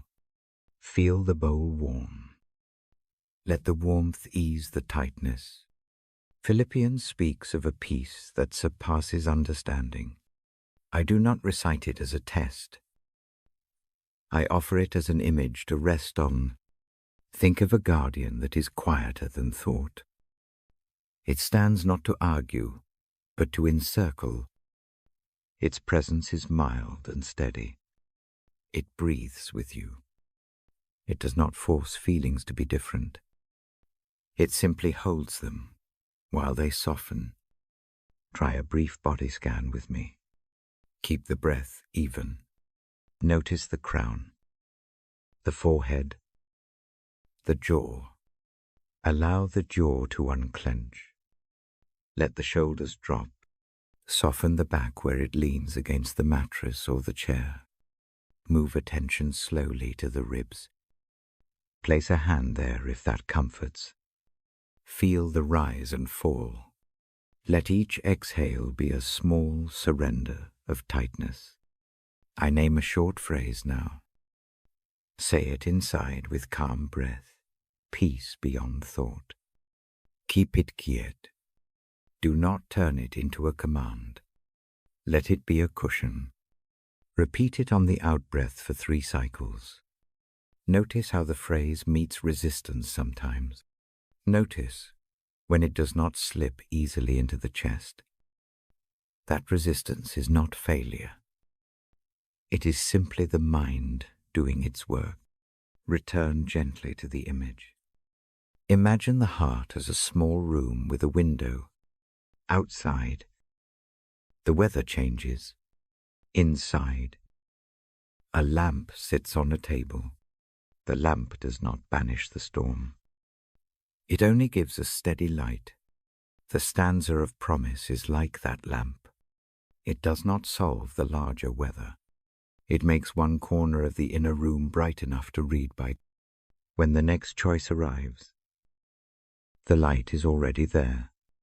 If anxiety presses with questions, give it a quiet seat. Picture setting those questions on a low bench by the door. They will not be ignored. They will be offered a place to rest. For now, do not hand them your whole attention. Let the breath be the keeper of the door. On the out-breath, imagine closing the door a fraction. The questions remain. They are not allowed to crowd the whole house for tonight. I offer a very small exercise with objects. Take a pebble in the mind. Let it be the shape of worry. Hold it. Feel the weight. Walk to the shoreline of the imagined lake. Set the pebble down at the water's edge. Do not throw it. Place it gently. Watch how the water laps at the pebble and does not judge. The pebble sits, and the water passes around it. Breathe. Let this simple act show how peace keeps space for what is hard. There are gentle practices for the mind that help the heart settle. Try naming 3 things that are true. Now, they can be very small. A lamp on the table, a cup cooling, feet tucked under a blanket. Speak them in the mind. Each name is a pebble that stabilizes the ground. The act is not dismissal. It is grounding. Let the list be short and steady. I speak a short prayer now. The words are spare. Say them in the mind if that is better. Ask that a peace, like a steady guard, come to the chest. Ask that the mind find rest from its busy turning. Ask for tenderness to meet the places that pinch. Keep the prayer small. Let it be a bridge, not a performance. Sometimes inner peace looks like a shield, not a hard armor. A soft, permeable shield that allows mercy and warmth through but slows the sharp edges of fear. Picture that shield forming around the heart. It is woven of light and patience. It hums very quietly. When distress knocks, the shield absorbs much of the sting. The sound changes. It is lighter on the other side. If sleep does not come easily, let the mind be full of textures rather than events. Think of wool, of paper, of cool marble. Let the senses move through textures. Notice the softness of a blanket. Notice the way a page turns slowly. The mind favors images like these when the night is long. They do not demand answers. They only ask the senses to rest. I offer another brief practice for the breath. Breathe in to the count of 3. Hold the breath for 1 gentle beat. Breathe out to the count of 5. Let each out-breath be longer than the in-breath. With each exhale, imagine a thread loosening where the chest feels tight. Do this for 5 cycles. No pressure for perfection, just steady motion. There may be nights when peace feels foreign. That is okay. The promise is not that peace will overwhelm tonight. The promise is that a peace greater than what the mind can grasp will guard the heart. Guarding may look like a quiet lowering of alarm. It may look like a small place inside, where the throat does not clench. Notice whatever form it takes, and hold it gently. Consider a small ritual to finish the day. Take a single note in the mind. It can be a sentence, I am held. Fold that sentence inward like a small corner of cloth. Tuck it beneath the heart with the hand in the mind. Let the image sit there for a few breaths. The ritual is not magic. It is an act of attention. It tells the nervous system, without words, that some companion receives what it cannot bear alone. Forgiveness and peace often travel together when a harsh memory tightens the chest. Let the inner lamp be steady and unhurried. Do not force reconciliation or answers. Let peace be the space in which forgiveness can sometimes begin. Sometimes it begins with a tiny loosening. Sometimes it waits. Do not be surprised if the heart needs many nights to learn the shape of gentleness. I guide a quiet scene of receiving now. Imagine sitting on a low bench. Someone hands you a cup of warm tea. You do not have to speak. You take the cup. You feel its warmth. You lift it to the lips and sip. The warmth spreads slowly. This is mercy in small form. The cup is simple. The act is ordinary. Yet the chest remembers how to trust for a little while. If intrusive thoughts return, try a gentle refocusing. Name one sound in the room. Name one smell. Name one small object in sight. These small anchors reorient the attention from the drama of the mind to the actual present. The present is less loud. It is more manageable. Let the small facts be your companions. I end this practice with a concise prayer. Say it softly in the mind. Ask that a peace that goes beyond thinking guard the heart and the mind. Request that this peace arrive as a slow hand that steadies the breath. Ask that the night be a room of rest. Keep the prayer brief. Let it live quietly at the edge of sleep. Before I close, I offer a blessing in low voice. May a calm greater than thought settle over the chest. May hands of mercy hold the raw places without hurry. May small, steady hope press into the places that ache. Rest like a small lamp beside the bed. Breathe and return to the porch when you need it again. I will read again in the next part. I will offer short prayers and a simple practice to carry this peace into sleep. For now, lie still or sit supported. Keep the hands where they comfort. Let the phrase, peace beyond thought, be a soft tether. When you feel ready, close the eyes and allow the night to do its quiet work. I open the Bible gently and let the page settle. My lamp is low. The paper breathes. I do not speak the lines as law or proof. I paraphrase them slowly so the ear can rest. Tonight, I hold a passage that meets fear in dark places. It speaks of walking through valleys that feel wide and deep. It speaks of a presence that does not leave when the way narrows. I say it simply. Even in the darkest valley there is a companion near. The companionship is quiet. It is not loud or demanding. It comes with steady hands and calm steps. I read this not as a promise of sudden disappearance of pain. I read it as a promise of company, while the night does its work. Picture a valley now. Do not make it larger than it feels. Keep it honest. The valley can be narrow and cold. It can be long. It can hold echoes. Let the mind see the slope, the low light, the far edge that is not yet visible.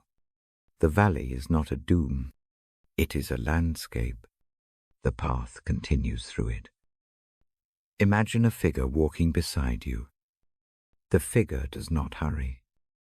The steps match yours. When the footing is uncertain, the figure reaches a hand. That hand steadies, not sights. It meets the ankle, supports the wrist, offers a small, practical aid. The touch is not a performance. It is the work of presence. Feel that steadying now with a calm breath. I speak of a rod and a staff as simple tools. One guides, one steadies. Think of the rod as a guide that points the safe path. Think of the staff as a restful support, a place to lean when the knees are tired. These images are not weapons nor magic. They are practical. They are the kind of help a weary traveler needs. Place one hand over the sternum if that feels safe. Let the other rest loosely by the side. Breathe in for 3 counts. Hold the breath 1 small beat. Breathe out for 4 counts. On each out-breath, imagine the staff pressing gently against your palm. Each breath is a step. Each step is held. Do this for 5 cycles. Keep the sentences in the mind short. Keep the breath steady. The valley sometimes brings fear that feels very real. Fear comes as images, as quick pulse, as tightness. Name a single word that names the fear. Say it inside the mind once. Do not turn it into a speech. Place the word in a small bowl in the imagination. Watch it, rather than being carried away by it. The act of naming is a small clearing of the mind. I read the Psalms idea again in my own voice. It says, when shadows fall, there is a nearness that steadies. It says the presence is not a distant idea. It is close enough to hold the hand, to guide the step, to steady the breath. This nearness is not harsh or theatrical. It is like a warm cloak placed over the shoulders. The valley will not always be a metaphor. Sometimes it is a loss, sudden and raw. Sometimes it is a long, slow decline. Sometimes it is the heavy adult work of caring for a loved one. The presence in the text meets all this, not by erasing, but by walking through. Imagine the companion carrying a small lamp. The lamp does not flood the valley with brightness. It shows the next stone and the next breath. That is enough. Try a short grounding now. Find 3 things you can sense. 1 thing you hear. 1 thing you feel against the skin. 1 thing you can imagine touching. Name them silently. Each small naming brings the mind to the edge of the valley without forcing it to be less. It roots the nervous system in the present. I speak of comfort as a steady, practical thing. It is not platitude. Comfort is a balm applied often and slowly. Imagine a soft cloth pressed to a wound. The cloth does not cure instantly. It keeps the hurt from throbbing, so the body can do its quiet work. Picture the cloth now. Feel its texture in the imagination. Let the image rest. When the path is rocky, the staff offers a place to rest weight. Lean into that image for a moment. Imagine the staff taking the weight of one tight shoulder. Imagine the rod pointing at the next safe foothold. The act of picturing these tools frees the hands inside your chest. You may notice a small loosening. That loosening matters. I read a few lines of prayer in quiet phrases. Ask for the presence to be close. Ask for hands that steady. Ask for quiet guidance step by step. Keep the prayer short. Do not make a list. Keep it small and specific. Let it be a single rope tied from the heart to the lamp on the bedside table. If fear presses like a hand at the throat, breathe toward the tightness. Send the air like a small breeze across the chest. With each exhale, imagine the staff easing more weight onto itself. The hand of the companion does not force the fear away. It takes the extra load so the chest can breathe. Practice this for 3 slow cycles. There is a comforting image that I carry from the psalm. It is a table set in the middle of a rough camp. The table is simple. Bread rests there. The presence does not ask for performance. It invites rest and a bite of food. The meal is not a feast. It is a steady, human act of care. Picture sitting at that table for a moment. Take one imagined bite. Notice the smallness of it. Notice the steadiness that returns. I tell a short story in low voice. I have seen grief come as a cold that steals appetite.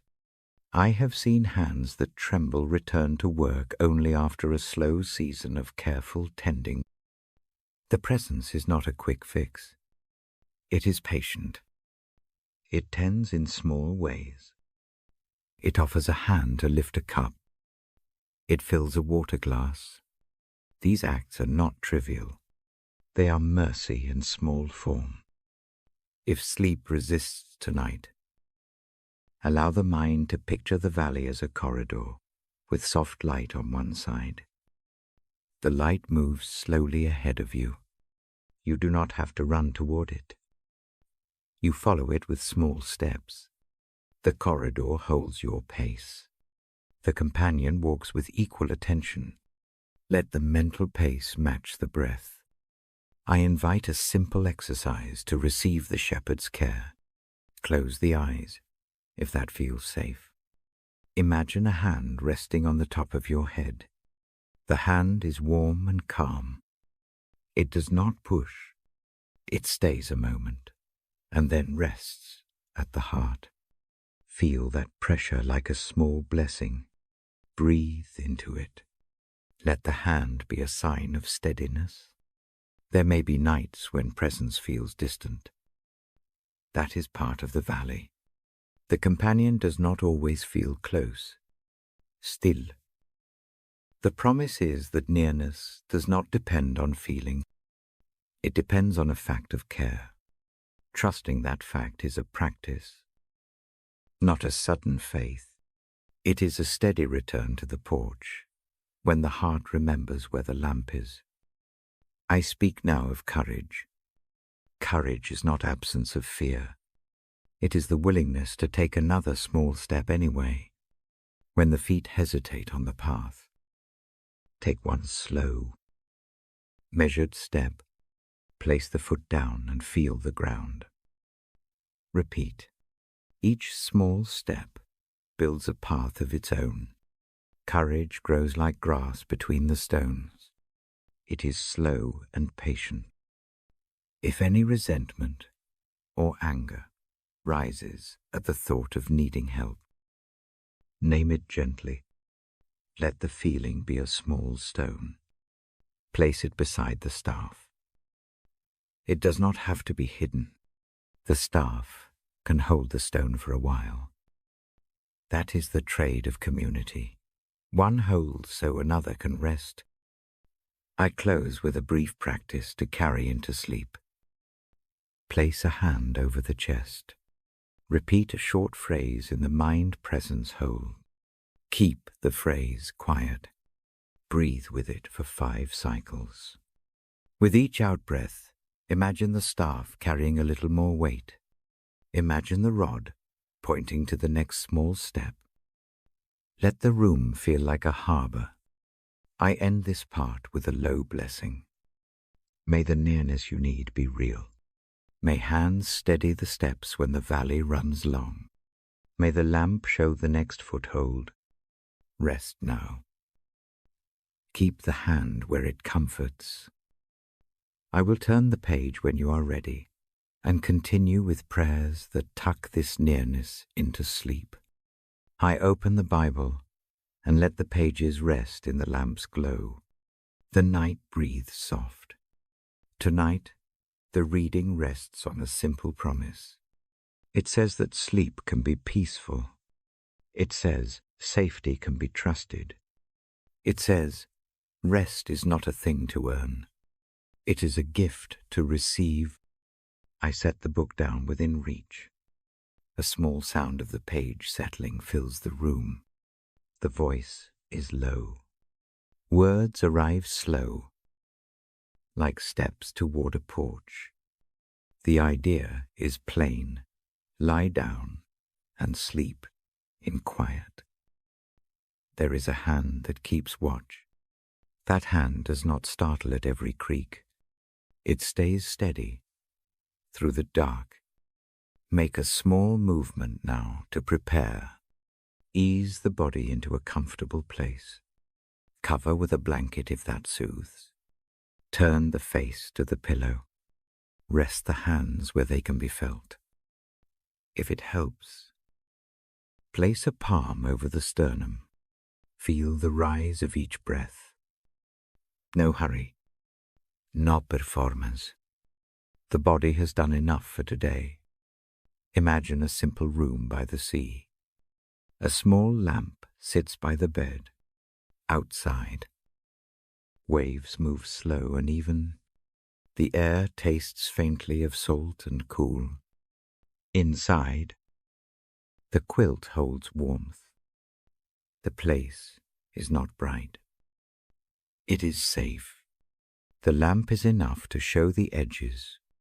In such a room, sleep comes when it wishes. It is not forced. I paraphrase the psalm quietly. It promises peaceful lying down. It says, someone keeps the house safe through the night. Hold that promise lightly.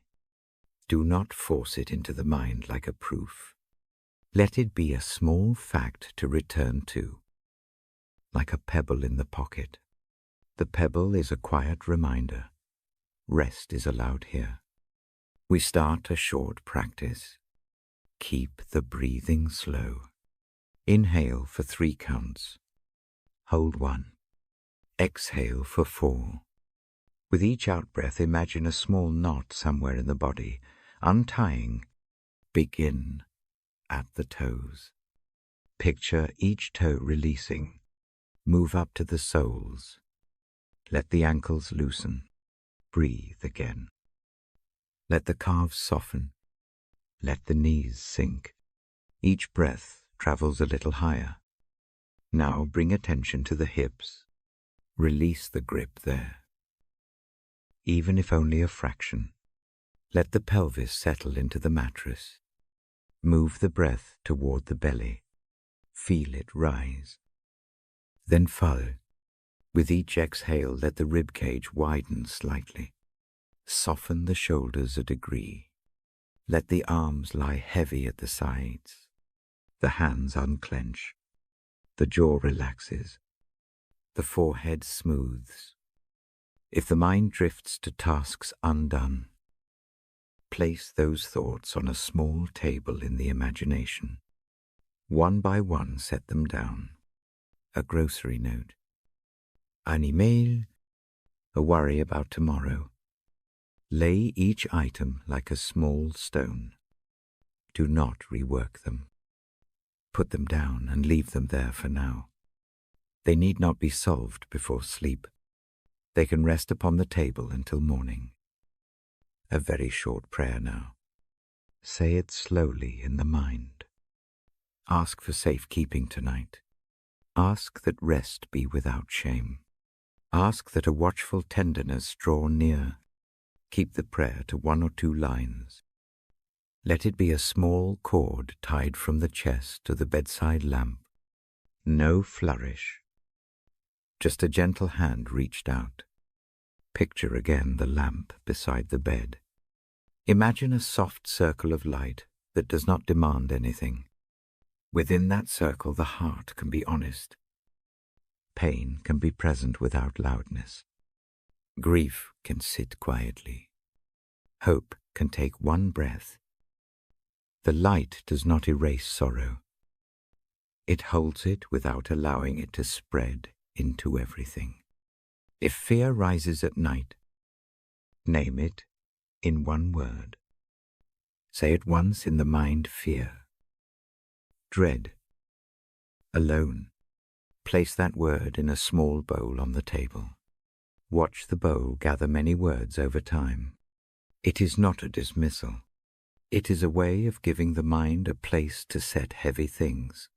Naming makes the fear concrete enough to be shared. Shared things are lighter. Try another simple image. Imagine a gentle curtain drawn across a window. Outside, the wind may move. Inside, the room stays quiet. The curtain lets the light in and blocks the cold. Think of sleep as that curtain.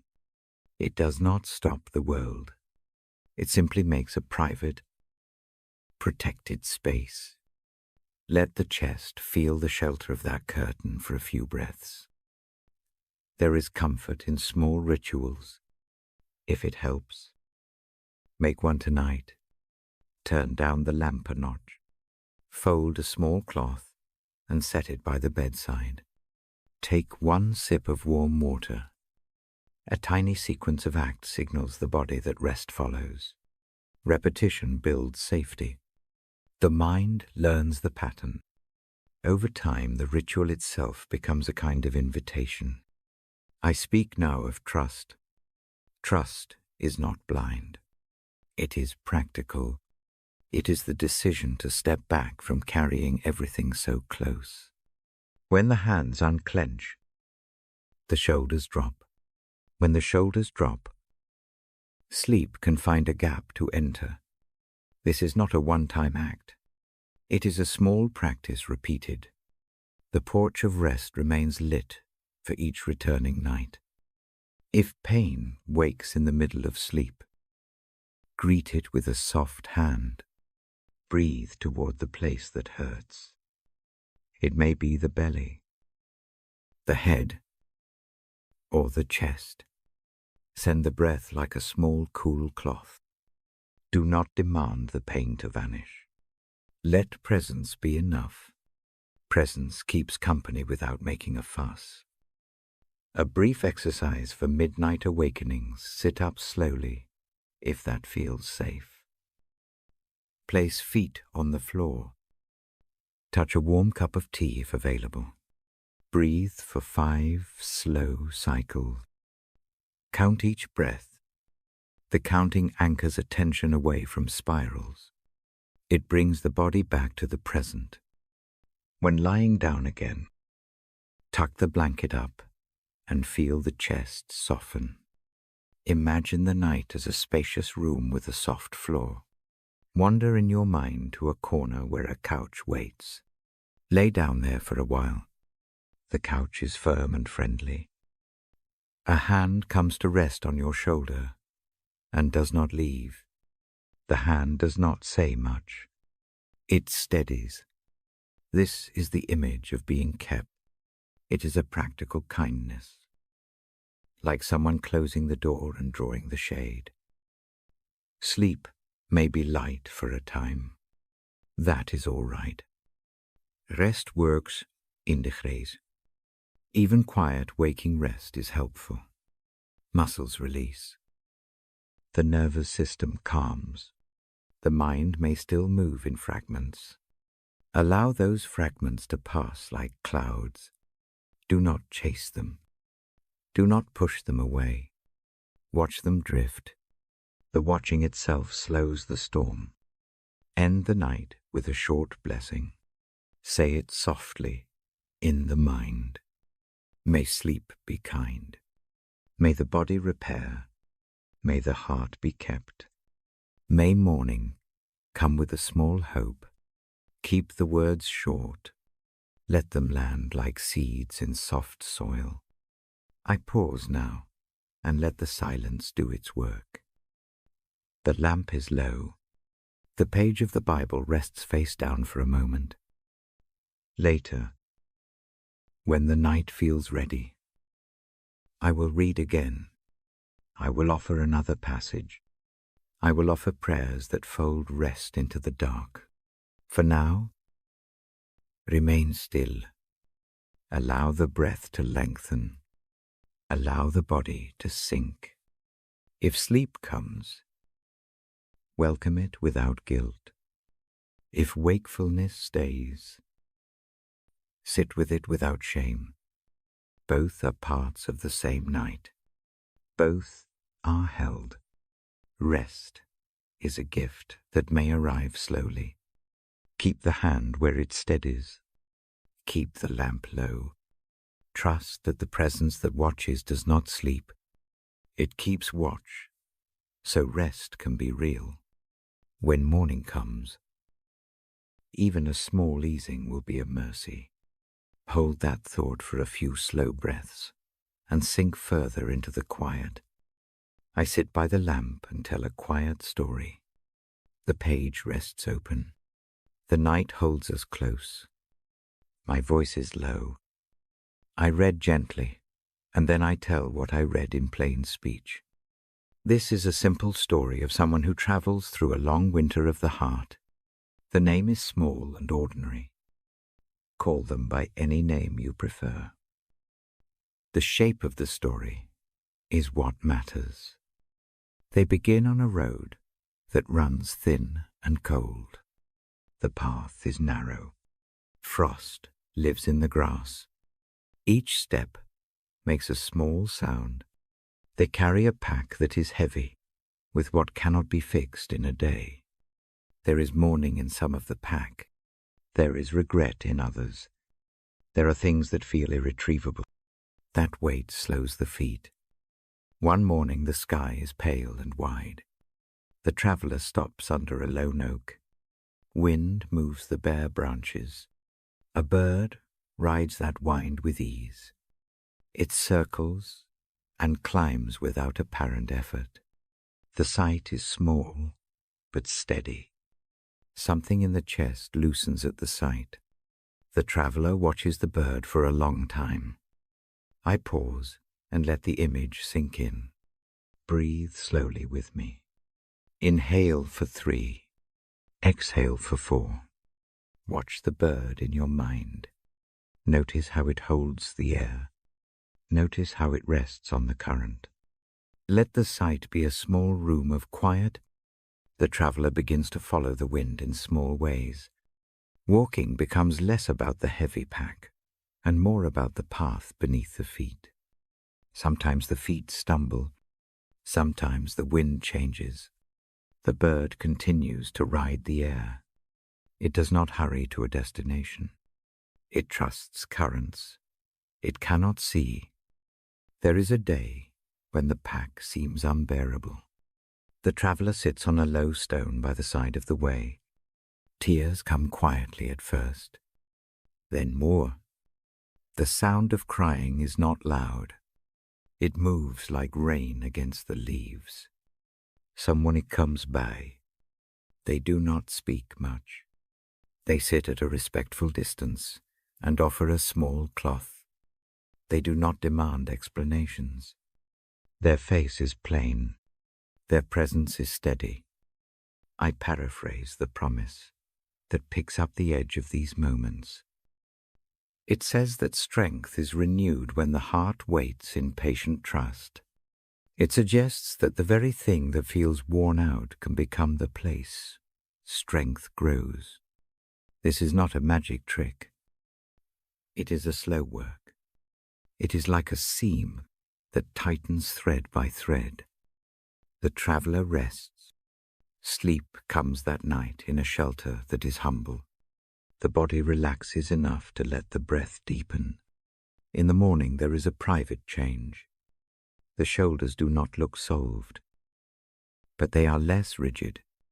The stiffness eases like a rope, released a little at a time.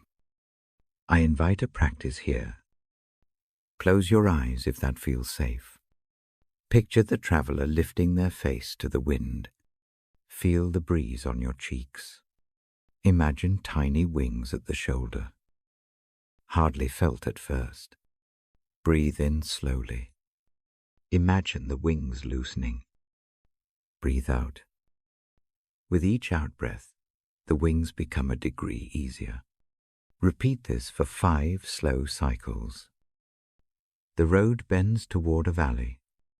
The valley is shadowed and cool. The traveler keeps moving. At the valley's mouth an elder waits, with a small bowl of bread and a cup of warm liquid. The elder's hands are kind. They do not hurry. They offer no long sermons. The act is simple food offered. Hands held steady, the traveler takes a piece of bread and tastes it slowly. The flavor is plain, but it settles the stomach. There is something sacred in this plainness. A small kindness undoes a little of the despair. I am careful with the words here. Kindness is not a cure. It is a steadying presence that happens to heal over time. Later, the traveler meets a river that moves with a soft insistence. The water is cold and clear. They sit on the bank and watch the flow. In the current, a leaf spins and finds its way. The traveler remembers a promise read earlier. Those who wait on renewed strength rise and soar. The promise is not a slap of power. It is the steady gaining of space to breathe and then to rise. Imaginez now a quiet lift. Place both hands flat on the chest. If that feels grounding, inhale to 3. Picture a light at the sternum. On the out-breath, imagine that light loosening a thread. Each breath frees a little more movement. Picture the shoulders as wings that are tired but capable of returning to work. Do this slowly, as if coaxing a small bird from a low branch. A season passes in small measures. The traveler walks and rests, takes bread, and sits by the river. Receives a cup and listens to a friend. Strength returns not in a burst, but in increments. That return often arrives after an honest night of weeping. It arrives after hands are offered and accepted. It comes when the heart learns not to hoard all its burdens alone. On a clear morning, the traveler climbs a low hill. They stop at the top and breathe long. The wind moves with a clean sound. They spread their arms without fanfare. The movement is small. The breath finds wider space. The wings are still not grand. They are tender and strong enough for a single, careful lift. I read now, quietly. The image I carry from Scripture, those who wait and hope, are given renewed strength, and they soar on wings like eagles. I say it not like a boast. I say it like a fact of tender work. It pictures a rising that is slow, faithful, and steady. Picture yourself on that hill for a moment. Feel the wind. Let the ribs widen with an in-breath. Let the exhale be long and soft. See the wings lift a fraction. Take another breath. The lift comes again. You do not need to become an eagle all at once. One small rise is enough for now. There are also days when the wings fold back. The traveler rests in shadow. Old fears come near. Sometimes the pack feels full again. That is part of the path. Renewal is not a one-time event. It is a repeated return to hope. Each return is a patient act. I offer a short ritual that can be done at night. Place a small stone on the bedside. Each time you feel heavy, hold the stone for a moment. Feel its weight. Breathe with it. Then set it down beside the lamp. The stone is witness. It shows that burdens can be touched and then set aside. The act trains hands to accept and to let go. Mercy shows up often as small patience. A neighbor who rings the bell, a friend who sends a short voice note, a hand that steadies at the table. These are the stitches used to mend what is torn. They may feel ordinary. They matter more than grand words. As the traveler learns to move with the wind, there is a careful trust. The trust is not blind. It is practical. It looks for safe places to step. It accepts help. It asks for rest when the body says so. It stoops to pick up small mercies and stores them in the pocket. I close the story with a quiet scene. The traveler stands at the cliff's edge, not because the trip is done, but because a higher wind moves. They spread arms and feel a gentle rise. It is not a sudden flight. It is a lifted step. The heart is lighter by degrees. The wings carry the weight differently now. I lower my voice and invite you to rest with the image. Breathe in slowly. Picture a soft lift at the shoulders. Let the breath lengthen. Let the idea sink that strength can be renewed in the places that are most worn. Let hope sit like a small bird on the windowsill. Before turning the page, I read a short prayer in plain words. Ask for patience. Ask for hands that steady. Ask for the courage to accept rest. Keep the prayer quiet. Let it be a small string tied to the lamp on the table. I will turn the page when you are ready. The next part will hold a few short prayers and a practice for rising gently in the morning. For now, remain still. Let the story sit in the chest. Let the breath be slow. Let the image of wings be a soft promise you can return to. I sit with the lamp low and the Bible open. My voice is steady and soft. I tell you that tonight I speak of prayer, not as a skill to master, not as a list of rules, as a simple doorway, as a hand extended across a table, as a breath that changes the shape of the chest. Prayer is small here. It is patient. It is not loud. It does not require clever words. It asks only that something honest be offered. The invitation is plain. Speak what is true, and then wait to listen. Sometimes the listening is felt as a quiet that settles into the bones. Sometimes it arrives as a single clear thought. Mostly it comes very slowly.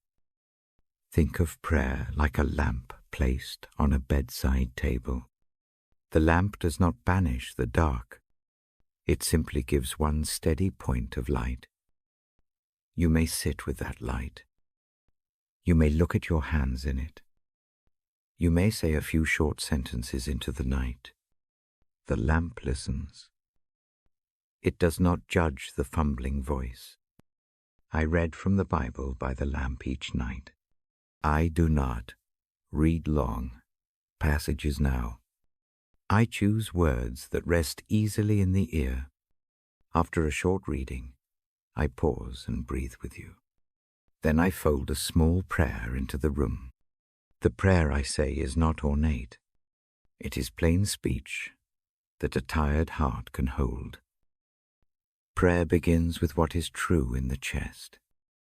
If the chest is tight with sorrow, say that sorrow in a single short sentence in the mind. If anxiety hums, give it one word. If gratitude wakes, name it quietly. Naming is the first work of prayer.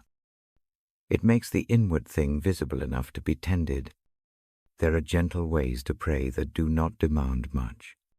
One is breath prayer. Breathe in slowly for 3 counts. Breathe out for 4. On the inhale, think the single word come. On the exhale, think the single word rest. Repeat this for 5 cycles. The words are simple. The rhythm is steady. The phrase is more a tether than a performance. The practice shapes the breath and the heart together. Another way is the short litany. In the mind, offer 3 small lines, thank you. Forgive me. Stay with me. Keep each line brief. Do not make explanations. If the first line comes without ease, leave it. The act is not to produce feeling on demand. It is to lay a hand on the chest and let a small truth sit there for a moment. The litany becomes a rope that steadies the evening. Prayer is also listening. After a short sentence, sit in silence for 30 slow counts. Do not rush to fill the space. Let the quiet be an answer of sorts. Sometimes the answer is a calm that moves through the body. Sometimes it is a memory that shifts. The important part is the waiting. Waiting trains the ear to hear what is true and present. I teach a practice of giving burdens a place. Imagine a low table beside the bed. On it, place a small dish.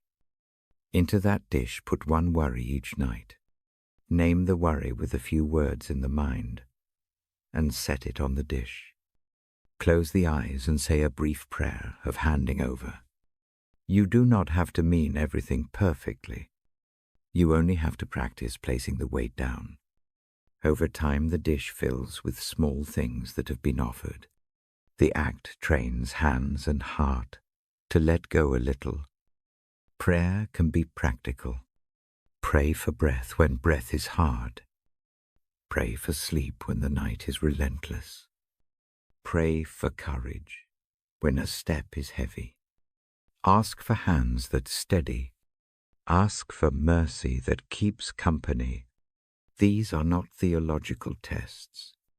They are the quiet requests of a body and soul in need. Praying for another is a particular kindness. Keep the requests short. Send 1 name into the quiet and ask for what that person needs most that night. You may name a single word for them: peace, rest, healing, courage. This prayer is a simple way of holding someone close when they are far. It trains the heart to carry tenderness beyond its own borders. There is a gentle ritual for times of acute sorrow. Sit with the small stone in the hand. Place the stone on the bed after a short prayer. Let the stone be a witness. In the morning, lift the stone and say 1 brief sentence of thanks for having been able to set that pain down. even for a night. The repetition makes the act real. It moves the care from thought into the realm of the body. Prayer is not a replacement for care.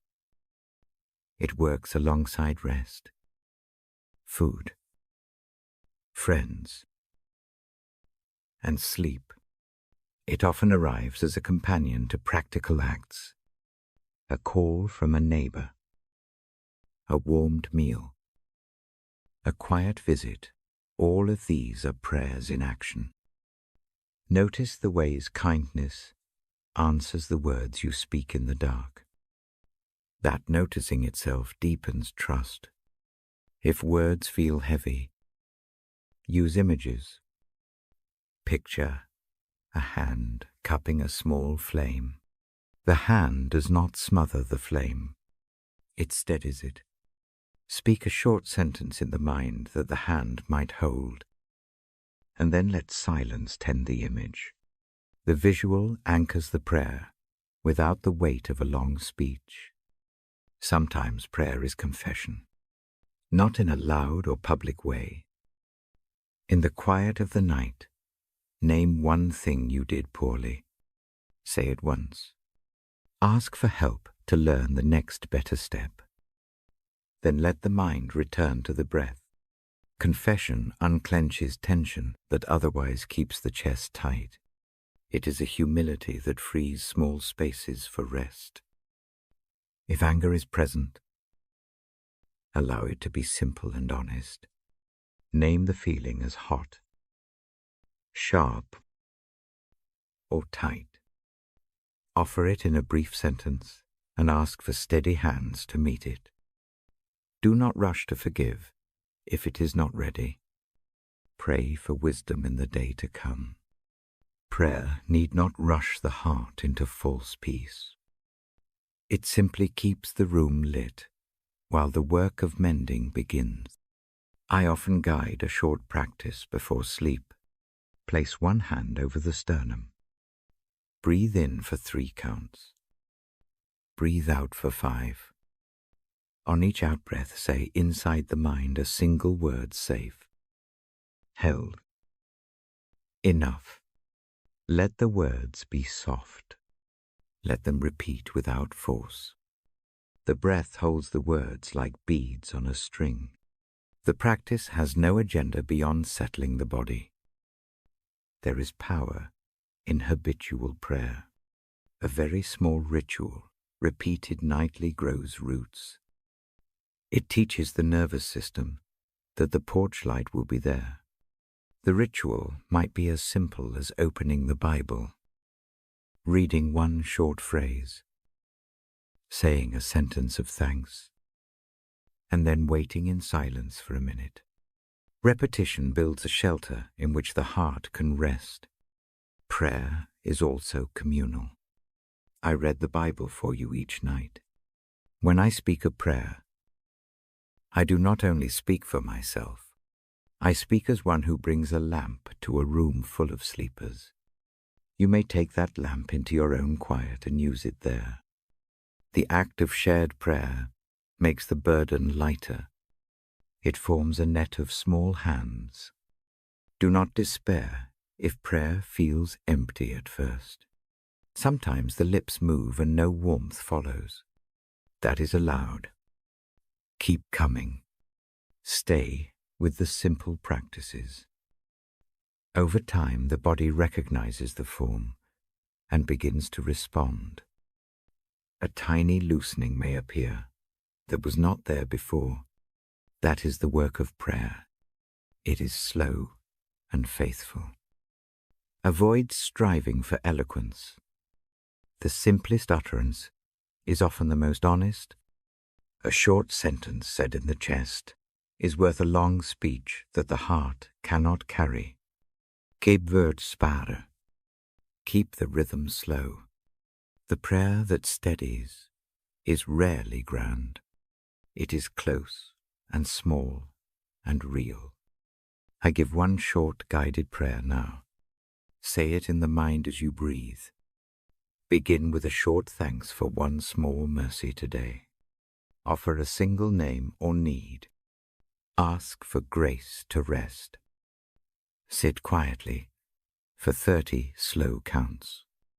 Let the silence be the other half of the prayer. When the count finishes, breathe gently and release the thought. I close this part with a blessing, offered softly. May the habit of prayer be a lamp at your bedside. May small words find their way to steady you. May silence speak what the ears cannot hear. May hands of mercy gather the burdens you set down. Rest now with a single breath and a single short prayer folded into the night. I will read again tomorrow.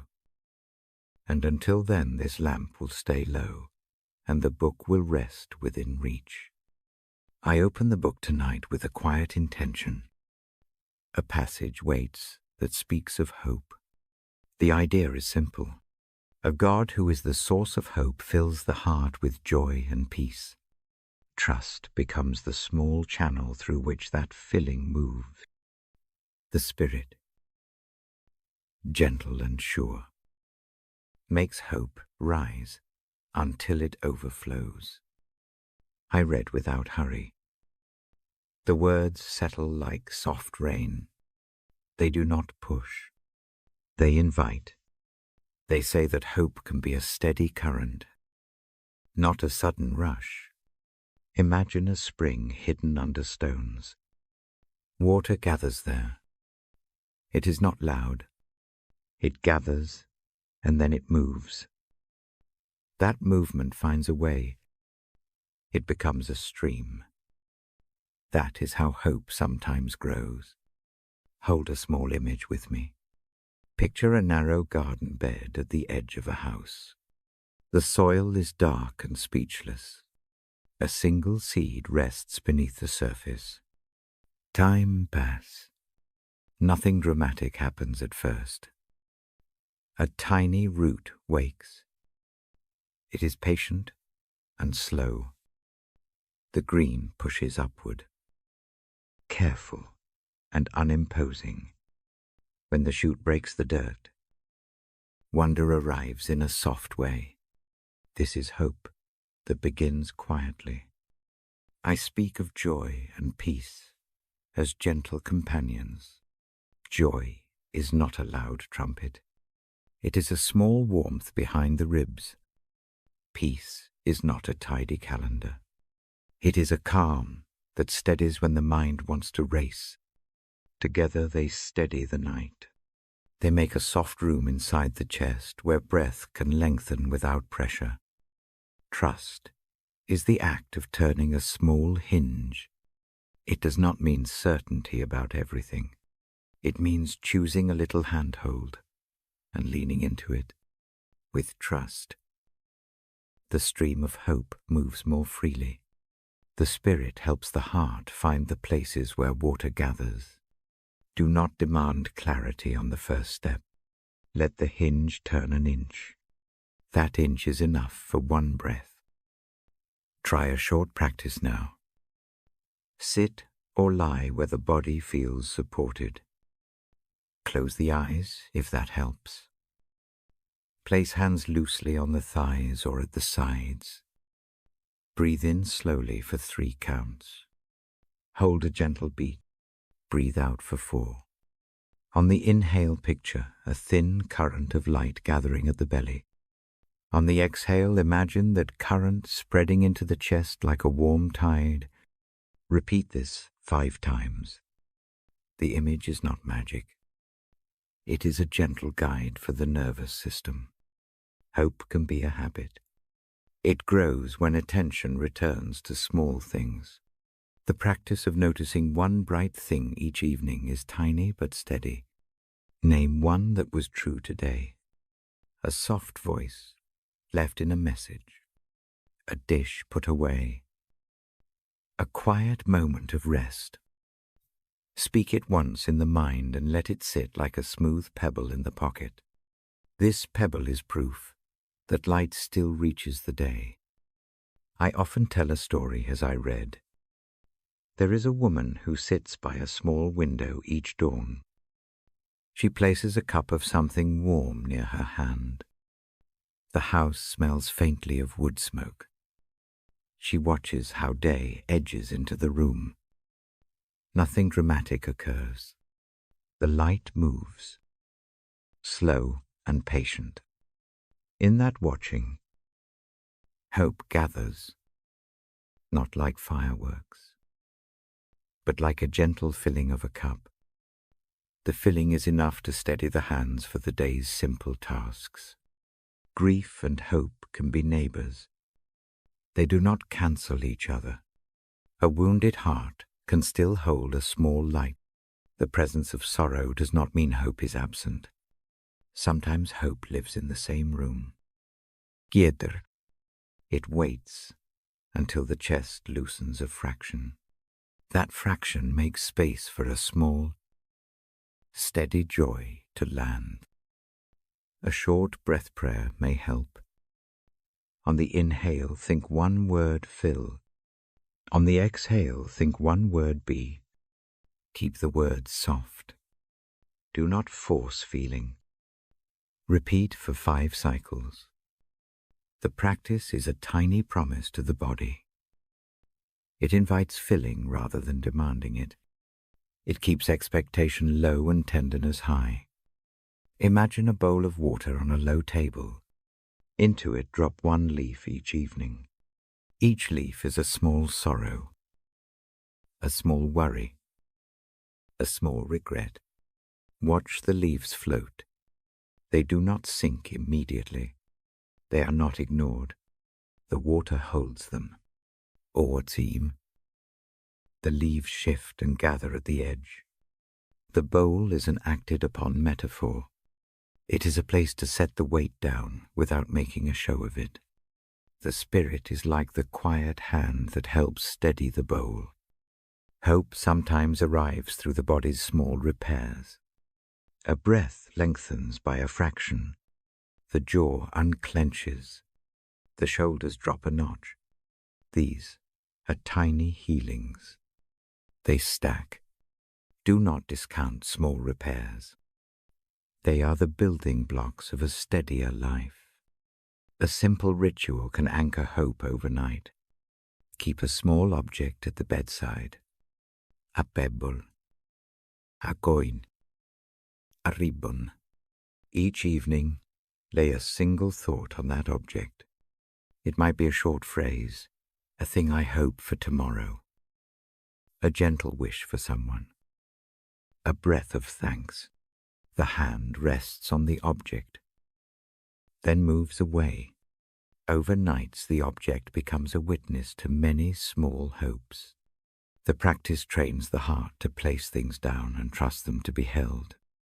Kindness often becomes the channel for hope. A neighbor's brief visit, a warm bowl left at the door, a voice that says one honest sentence. These acts are not dramatic. They are practical. They feed the small stream of hope until it has enough volume to steady a walk. I also invite a small exercise to shift the mind from heavy images. Think of 5 textures now. Soft wall, cool stone, smooth glass, dry paper, warm wood. Do not turn them into a story. Let the textures be felt one by one. Very briefly, the mind prefers images that can be handled. Textures give the attention restful work. When worry intrudes, name it with a single short word. Do not inflate the story around it. Say the word once. Place it on the bedside table in the imagination. Take a breath. The act of naming keeps the thought from becoming a storm. It makes it a thing to be noticed. Then set aside. Hope often needs a small witness. Tell a single person, in a short note or a quiet call, one modest hope for tomorrow. The witness is not obligation. It is a gentle accountability. It teaches the nervous system that hope is not a foolish loneliness, but a thing shared and guarded. A brief, plain prayer may be offered now. Ask for joy to be present in a small way. Ask for peace to keep the chest calm. Invite the Spirit to make hope rise in small measures. Keep the words short. Let them be more like a hand placed on the heart than a long speech. Avoid demanding answers tonight. Hope does not require full understanding. It asks only for a small willingness to look toward a softer morning. Trust that small things matter. A single lifted corner of the mouth, a single deepened breath, a single small kindness received. Let those be measured as progress. If rest comes, allow it without guilt. Sleep is a part of hope's work. The body and heart sort and tidy while the mind rests. If sleep resists, keep the simple practices close. Breathe in 3 counts. Breathe out 4. Repeat. Let the small rhythms steady the night. I close this part with a short invitation. Place the hand where it rests best. Breathe slowly 3 times. Picture a quiet cup filling, not to the brim, but enough to take 1 sip. Hope is that sip. Let it be small, steady, and available. When morning arrives, even a small light matters. Before moving on, I say 1 short blessing aloud. May a gentle hope rise in the chest. May joy and peace sit quietly beside sorrow. May a patient spirit pour a steady current through the night. Rest now. Keep the bedside object within reach. I will read again when you are ready, and we will carry this small hope into the next hours. I open the book and let my thumb mark the page. The lamp keeps its soft circle. The room breathes with the sound of slow things. Tonight I speak of a love that does not loosen its hold. I do not speak in loud sermons. I speak quietly, like someone leaning in to whisper a steady fact. I think of a promise that reaches across every storm. It says nothing that frightens can push the hand away. It says no shadow can slip between the heart and the one who loves. I do not argue. I offer the image and let it rest where the ear can take it in. Imagine now a sea. Waves rise and fall. The sky sometimes thins into thunder. A small boat rides the water. A rope ties the boat to a harbor post. The rope is not flashy. It does not claim to be unbreakable. The rope is strong in the ways that matter. It holds when the wind tries to take the craft. That rope is the picture I bring for you tonight. Love is the rope. It holds. I read the Bible beside you, the way a friend reads a map. I paraphrase the lines so they are easy on the ear. The passage I hold tonight says that nothing in the wide world can put distance between us and love. It names fear, power, and even the long quiet of death. It includes every harsh thing our minds imagine. The message is not a theory. It is offered as a sheltering fact for the night. There is a small practice I want to share. Place 1 hand on the chest, if that feels safe. Put the other on the belly or the blanket. Breathe in slow counts. Breathe out longer. Imagine each out-breath as a small lowering of a knot. With each breath, imagine a thin thread of light tying you to the harbor post. The light does not shout. It simply holds. Do this for 5 gentle cycles. Keep sentences in the mind short. Keep the breathing steady. I tell a short story to help the image settle. A person I know walked through a long month of fear. Night arrived heavy and loud. The person learned to come to a small window each evening. A lamp was lit. The hand rested on the sill. The thought repeated in the mind was not a loud declaration. It was a simple phrase you are held. The repetition changed the shape of the night. The fear did not vanish, but it stopped ruling the body. The hand on the sill was the rope in action.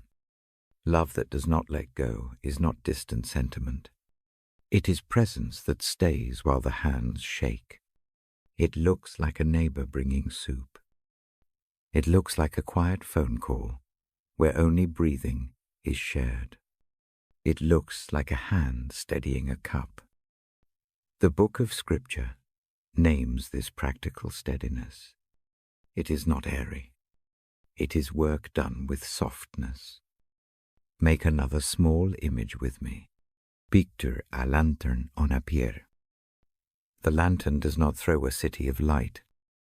It gives a small lane across the water. The lane is enough to find a way back. Walk the lane in the mind. Feel the boards underfoot. Notice the sound of the tide come and go. The lantern is the presence that keeps watch. The tide is the life that moves around us. Both are real. If doubts come, do not be harsh with them. Doubt often arrives like a cold breath. Name it in one word and breathe toward it. Give it a cup of attention. Then set it on the table beside the lamp. The act of naming and placing makes a small distance. It does not banish the thought. It makes it a thing that can be observed rather than swallowed. I read a simple line now in plain words. It says nothing that exists can finally separate the heart from a love that chose the heart long ago. Say that quietly once. Let it land like a soft stone. Say it again with the exhale if it helps. The repetition is not ritual for show. It trains the nervous system to remember steady facts. Forgiveness appears here as part of the holding. When a wound feels fresh, the love that does not let go approaches not to erase, but to tend. Imagine fingers carefully closing a seam. Each stitch is small. Each stitch is patient. The mending respects what was torn. It does not pretend the fabric never bore the cut. The seam becomes a witness, not a disguise. There is a prayer I offer in the low voice.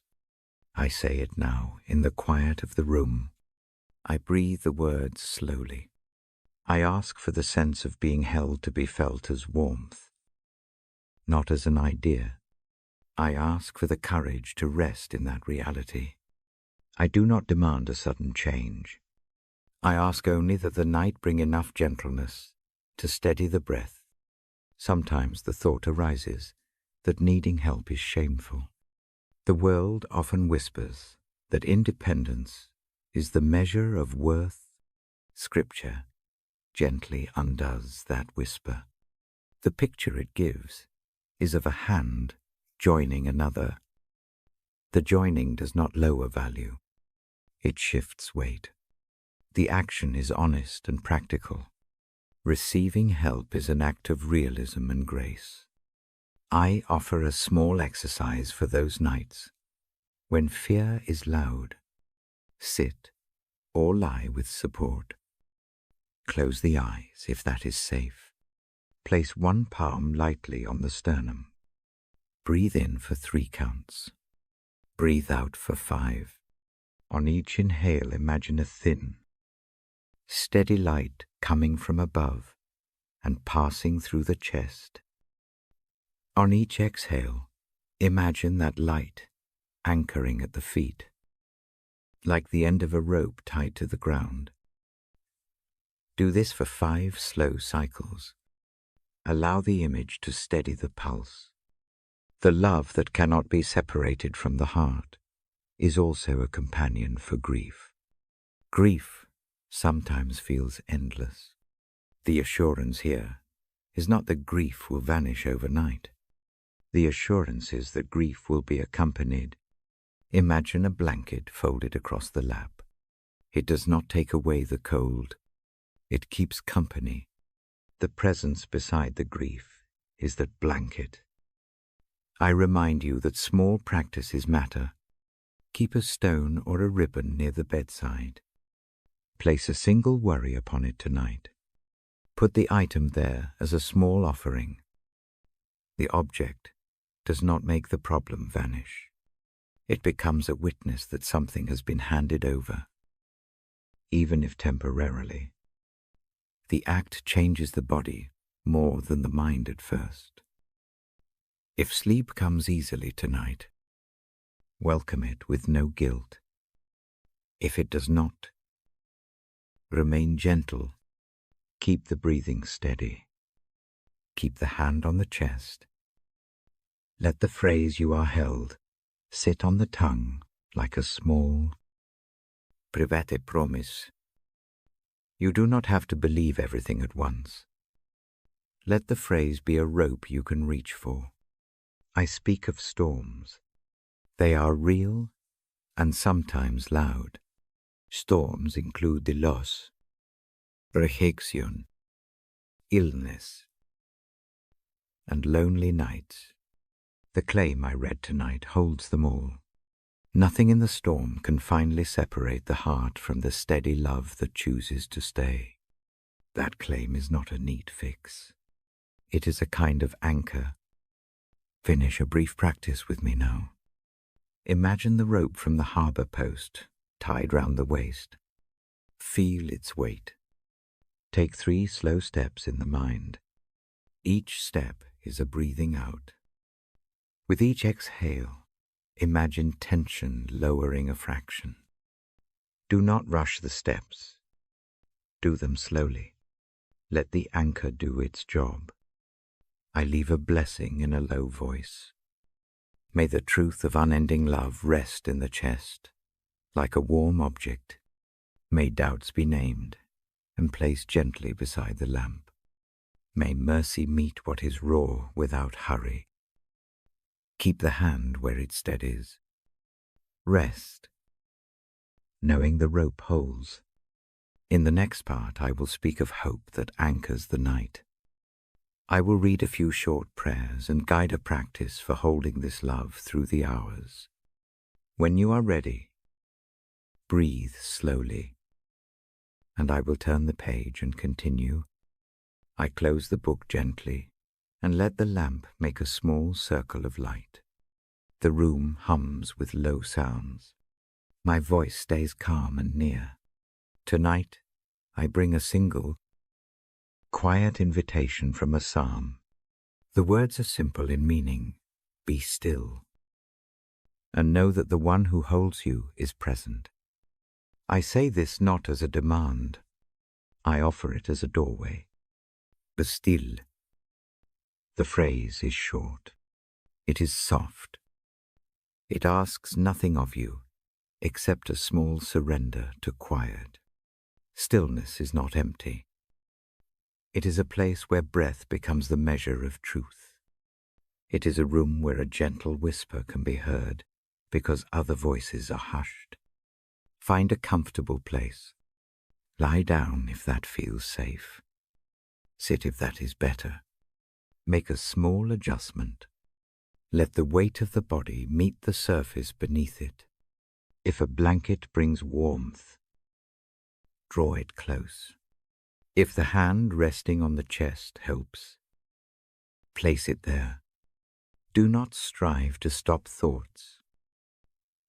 Let them come. Let them go. Stillness is a way of watching without agitation. I ask the ear to quiet, not the mind. Listen for small things first.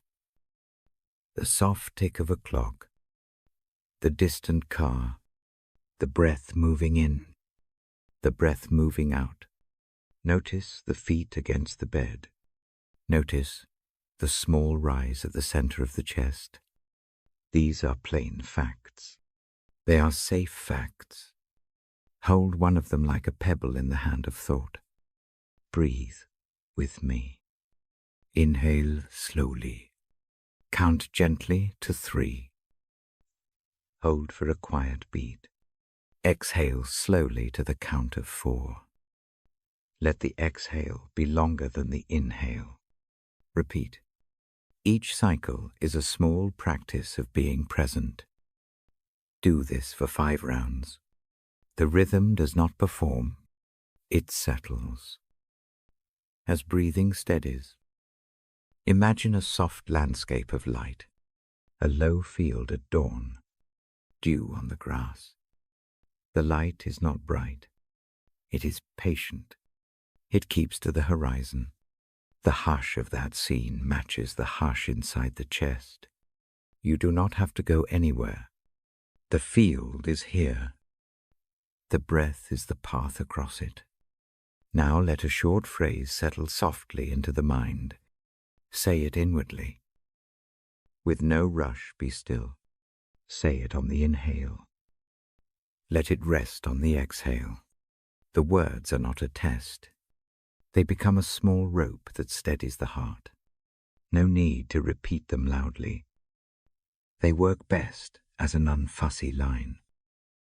Simple and steady. Stillness has edges. Thoughts will press against them. As wind presses at a window, notice when agitation rises. Name it in the mind with one brief word. Worry. Tired. Tight. Lonely. Place that name gently on the bedside table of the mind. Do not follow it. Do not press it away. Set it down. The act of naming moves energy. It keeps the thought from dragging the whole night after it. In this hush, you may sense a very slight whisper.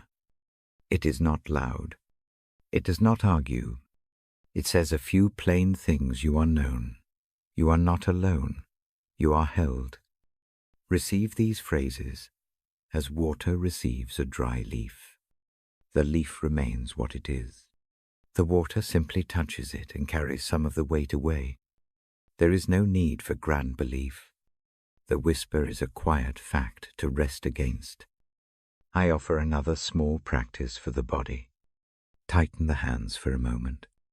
Hold. Then let go. Feel how the muscles soften. Wiggle the fingers. Draw a slow circle with the shoulders. Let the jaw relax. These small actions teach the nervous system that release is possible. Stillness is not rigid. It is a living calm. Sit in silence for 30 slow counts if that feels safe. If silence is a raw place, shorten the time. The purpose is presence, not a trial. During the silence, allow attention to land on the chest. Feel the breath like a tide, coming in and going out. If prayer rises, say it quietly. If tears come, let them. If sleep arrives, welcome it. Each response is a valid way to be still. When stillness deepens, imagine a very small lamp inside the chest. It is dim. It is warm. It does not shine to alter the whole room. It makes a safe place at the center. Let that lamp hold whatever is fragile. Picture a small hand placing a cloth over what is raw. The cloth is not a fix. It is a careful shelter. If fear appears in the night, bring attention to the sensations it makes. Where does the throat tighten? Where do the shoulders clench? Breathe into those places as if sending a cool hand to loosen a knot. On each out-breath, Imagine the knot yielding a fraction. Progress may be tiny. The tiniest easing counts. Stillness is also a practice of listening. After a short inward phrase, wait in the quiet for a moment. Do not rush to shape what comes. Sometimes an answer arrives as a slow thought. Sometimes an image passes by. More often, the simple settling itself is the answer. The arrival of a calmer breath is a small proof. There is a gentle work of trust here. To be still is to allow help to come nearer than frantic striving permits.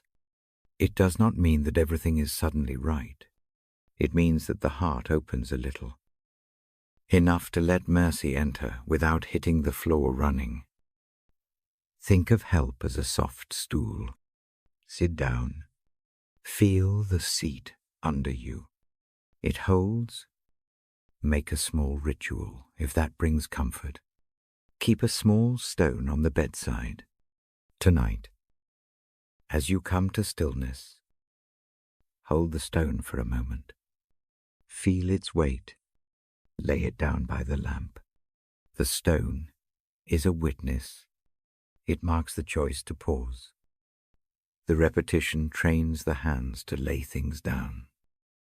Even if just for the night, if the middle of the night wakes you, return to stillness with a short, steady practice. Sit up slowly if that helps. Breathe. 3 even cycles. Place the palm to the sternum if that feels grounding. Repeat the inward phrase. Be still. Allow the breath to lengthen. Do not force sleep. Let calm do its work in increments. A few moments of stillness can carry the night forward. Tonight, I hold Psalm 46 10 inches that gentle way. I do not make the line into a test. I wear it like a shawl. Be still, and know that I am God. The knowing is not intellectual. It is a felt reality you may touch with a slow breath. It says that even when the mind races or the body aches, a steady presence is near. Let that presence be a quiet hand on the shoulder. I also remind you that stillness is practiced more than achieved. The first attempts may wobble. Later times will be softer. Come back. The porch light does not vanish between visits. The lamp waits. The book stays on the table. I keep reading for you each night. My voice will remain a low companion as you learn the shape of stillness. Now a brief, spare prayer in the hush. I speak it, and then I let silence answer. Ask for the courage to be still. Ask for the tenderness to receive the quiet. Ask for mercy that comes without fanfare. Keep the words short and true. Let them be a soft rope from your chest to the low lamp on the bedside. Rest in the quiet for a while. Let the breathing and the small images do their work. If sleep comes, it is welcome. If wakefulness remains, remain kind to it. The night is large enough for both. Be gentle with your heart. Be still. Know the gentle presence near enough to be felt. Breathe. Stay with the quiet until the next page turns.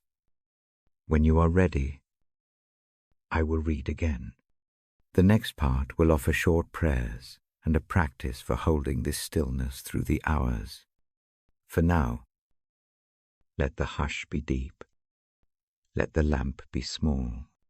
Let the whisper rest like a hand. Be still and feel the quiet hold you. I open the book and let my thumb find the crease. The lamp makes a small pool of light. The room breathes around it. I read softly, not as a test but as a map for this night. The idea I bring is simple learn to trust. Build a foundation that can hold when storms come. The proverb I hold tonight urges trust. It asks that the heart not lean only on its own thoughts. It invites a simple act place, worries into steady hands, and follow the guidance that appears. Picture that command not as a demand, but as a gentle instruction. It teaches a practice more than it proves a conclusion. Trust begins on small ground. It starts with one small letting go. Imagine standing by a low wall. The pack is heavy. You set one item on the wall and breathe. The shoulder eases. That single act is trust taking its first step. It is not dramatic. It is honest and practical. I guide a small practice now. Gather a pebble in the mind. Name one worry with one short word. Hold the pebble and feel its weight. Walk to a table in the imagination. Put the pebble down. Breathe slowly. Picture hands soft and sure, lifting the pebble and holding it for a moment. Hands do not pry the worry away. They take its weight. That transfer is the beginning of a foundation. A foundation is not visible at first. It lies beneath the house. It works by patience. Trust builds the same way. Night after night, small acts of handing over create a base of experience. One night of laying down is not enough. Repetition makes the bedrock. Repeat the pebble practice across evenings. The hand that holds the pebble becomes familiar.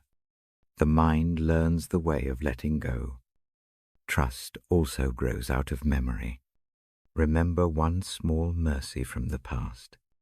It might be a neighbor who warmed a meal, a friend who called, a morning that arrived softer than feared. Gather such moments quietly. Keep them like smooth stones in a pocket.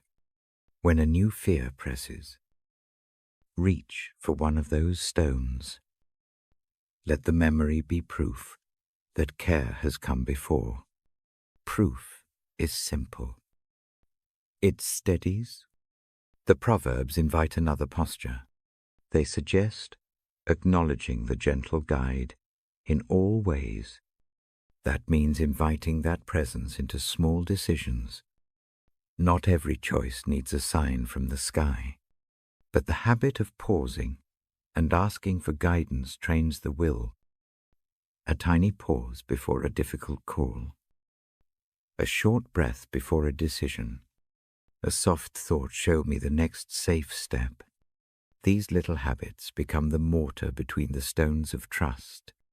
Trust and humility walk together. The heart that admits not knowing learns to reach. Saying I do not know opens hands that otherwise grip tight. Humility does not diminish worth. It frees the chest. The body learns to relax when a heavier shoulder is shared. Doubt visits sometimes. Doubt is not failure. It is part of the path. When it arrives, name it with one short word.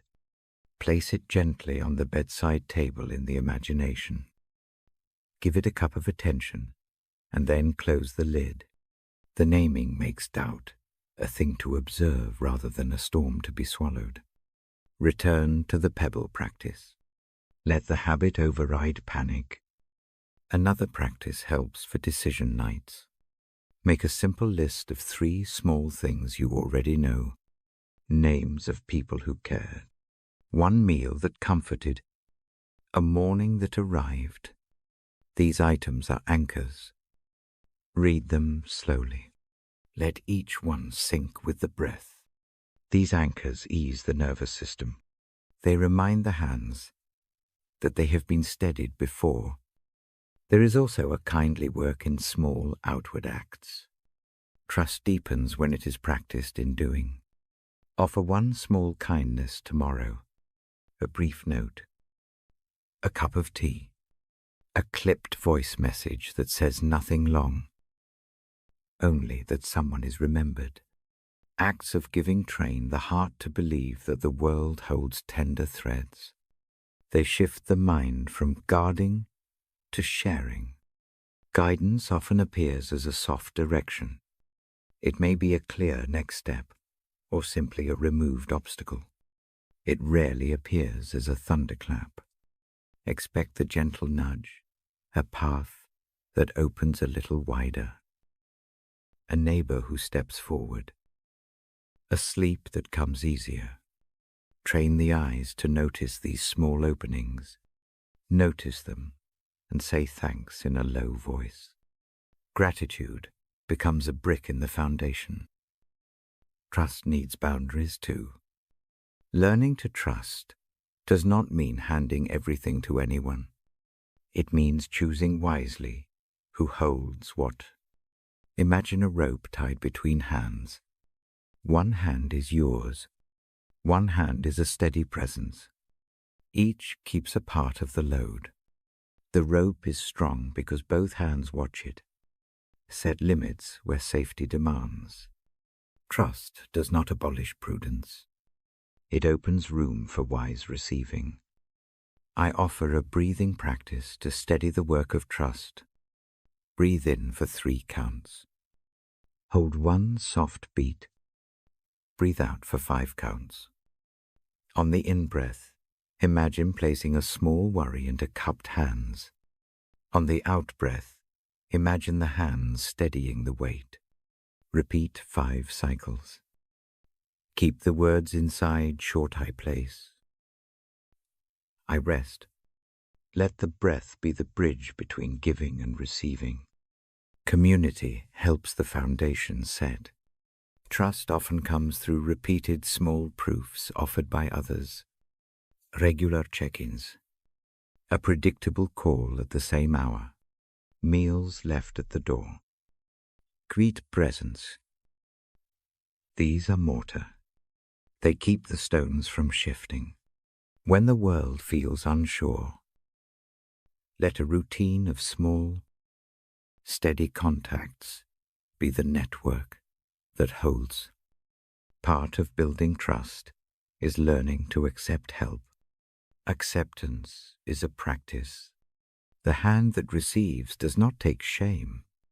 It takes realism. Picture placing a bundle on a neighbor's porch and stepping back. The neighbor carries it inside. The act is practical. It frees the shoulders. Repeat this in small ways. Each acceptance deepens the foundation. Sometimes trust looks like patience. It is not an instant leap. It is the slow tiling of days. Expect fits and starts. Expect evenings when the old fear tightens. Return to the pebble. Return to naming one small mercy. Let patience be a habit. Patient trust is patient work. It is discipline, not denial. There is a particular practice for nights when decisions loom heavy. Take a sheet of paper. Write 3 words about what feels urgent. Fold the paper and place it on the bedside. Say 1 brief sentence. I hand this over for the night. Put the paper into a drawer, if that feels right. The physical action helps the mind trust that the worry has a place to rest. In the morning, the paper can be opened and looked at again with clearer eyes. Trust is also a posture of walking slowly. Imagine a path lit by small lanterns. Walk 1 lantern to the next. Each lantern marks a small choice, kept intentionally, 1 step at a time. The guide promises to make the path known as it is needed. The promise does not erase the unknown. It reduces it to a manageable distance. Trust the lantern light, not an imagined flood of certainty. I speak plainly about fear of being led wrongly. That worry is fair. Guidance may still be slow or confusing. The practice is to follow the small directions that align with goodness and prudence. If the way asks for harm or confusion, pause. Trust grows when the heart tests guidance against simple moral touchstones: kindness, honesty, courage. These simple tests help the path remain safe. At the center of tonight's practice is a final small exercise. Lie down or sit with support. Place one hand lightly on the chest. Hold the other open palm outward. Close the eyes if it feels safe. Breathe in for 3. Breathe out for 5. On the in-breath, imagine placing one worry into the open palm. On the out-breath, imagine that palm lifted and set into steadier hands. Repeat for 5 cycles. Let each transfer be small and sure. I close this section with a quiet blessing. May a steady hand feel nearer than the tightness. May small acts of letting go become familiar. May the memory of past mercies build a foundation that holds tomorrow. Keep the pebble, if it helps, on the bedside. Bring it back when the night asks for practice again. When the breath has settled and the hands feel lighter by even a fraction, I will turn the page. The next part will be short prayers and a simple practice for trusting through the dark hours. Rest now with the thought that trust is built, not conjured. Take one slow breath and let it carry the weight a little further tonight. I close the book with a slow breath. I place my hand on the page for a moment and let the light fall where it will. Tonight I offer a benediction. I speak it like a quiet roof drawn over a small house. I do not say many words. I let the meaning rest like a warm blanket. Hear this in the ear, not like an argument, but like a gentle fact. I speak the blessing as an action. I invite it to cover you. I mean every short sentence simply. May you be blessed and kept. May a careful kindness watch over you while you sleep. Picture that kindness as a soft hand that steadies the head. It does not hurry. It stays. May a gentle light rest on your face. The light is not harsh. It is a low lamp by the bedside. It finds the eyes and warms the skin. It does not remove the shadows that belong to your story. It only makes those shadows less sharp. It leans in, like a neighbor who sits and does not speak much, simply present. May grace meet you in 1,000 small ways. Grace comes as a bowl of warm soup on a cold night. It comes as a message that says, I saw you today. It comes as mercy that answers without questions. Let those small things gather in the chest like soft pebbles at the bottom of a stream. They will keep the feet from slipping. May a face of quiet favor turn toward you. Imagine someone who cares lowering a chair beside your bed. Their face is close, but not demanding. They look upon you with a tenderness that keeps no score. That look is enough to steady one breath. Allow that look to be true for this night. May peace be yours in the deep hours. Not a pressure to feel brave, not a demand to fix what is broken. A peace that feels like an even tide moving through the ribs. It steadies the heart's drum. It loosens the small tight places one by one. Let the peace be a slow work. Receive it as a small, steady gift. I speak slowly now, Breathe with me for a few soft counts. Inhale for 3. Hold 1. Exhale for 5. Each out-breath lets the blessing settle a little more. Do this in silence. Let the words of the benediction move with the breath. No need to force feeling. Let the breath do the receiving. Place a hand where it rests best if that helps. A palm on the sternum is a gentle witness to the work happening inside. Keep the other hand open, or lie with it loose at the side. The physical touch is a small ceremony. It tells the body that something is being done on its behalf. If you like, imagine the words as a shawl. The shawl is soft and unassuming. It drapes over the shoulders of the night. It does not change the weather outside. It only warms what it covers. Feel the shawl at the back of the neck. Feel it at the collarbone. The shawl does not force anything. It keeps you. Now picture a short scene near the lamp. A small table. A cup of something warm. A folded note. The note reads like a blessing written in the hand of someone who knows you. You do not need to read it all. Let the idea of being named and held be enough. This small domestic image holds a larger truth. Ordinary things are often how mercy moves. I will say a brief prayer in simple words. You may hold these words in your mind or let them pass through like a sound from a distant room. I ask that you be watched with kindness tonight. I ask that what is raw be met with gentle hands. I ask that small mercies come often, and without fuss.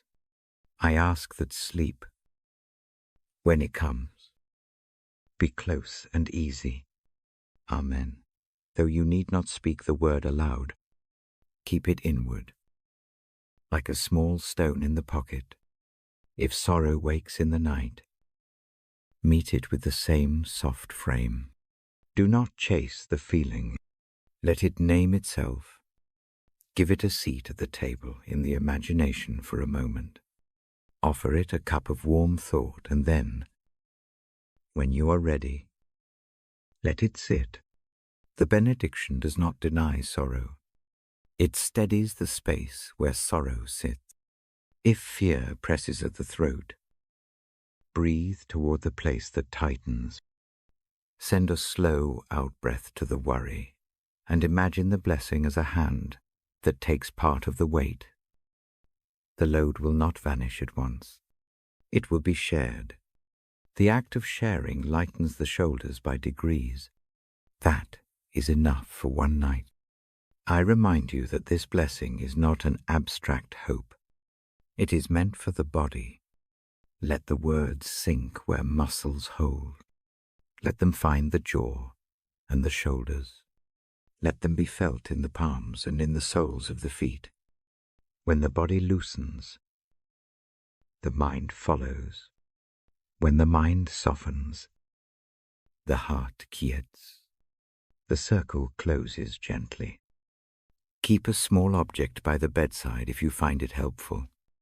A pebble, a ribbon, a scrap of cloth. When the benediction is spoken, rest your hand on that object. Let it be a witness to what you have just received. The object does not make the blessing truer. It only helps the body remember the act of receiving. Habit trains the nervous system. I will speak the blessing again, slowly, so the lines can roll like soft water. Say them in the mind if you prefer. Be blessed and kept. Have your face warmed by a gracious light. Be favored and given peace.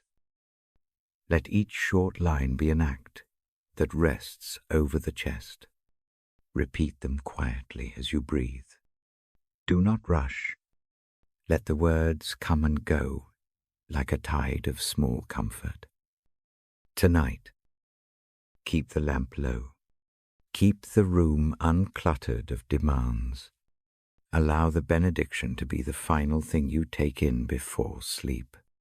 Let it be like a door closed gently at the end of a long day.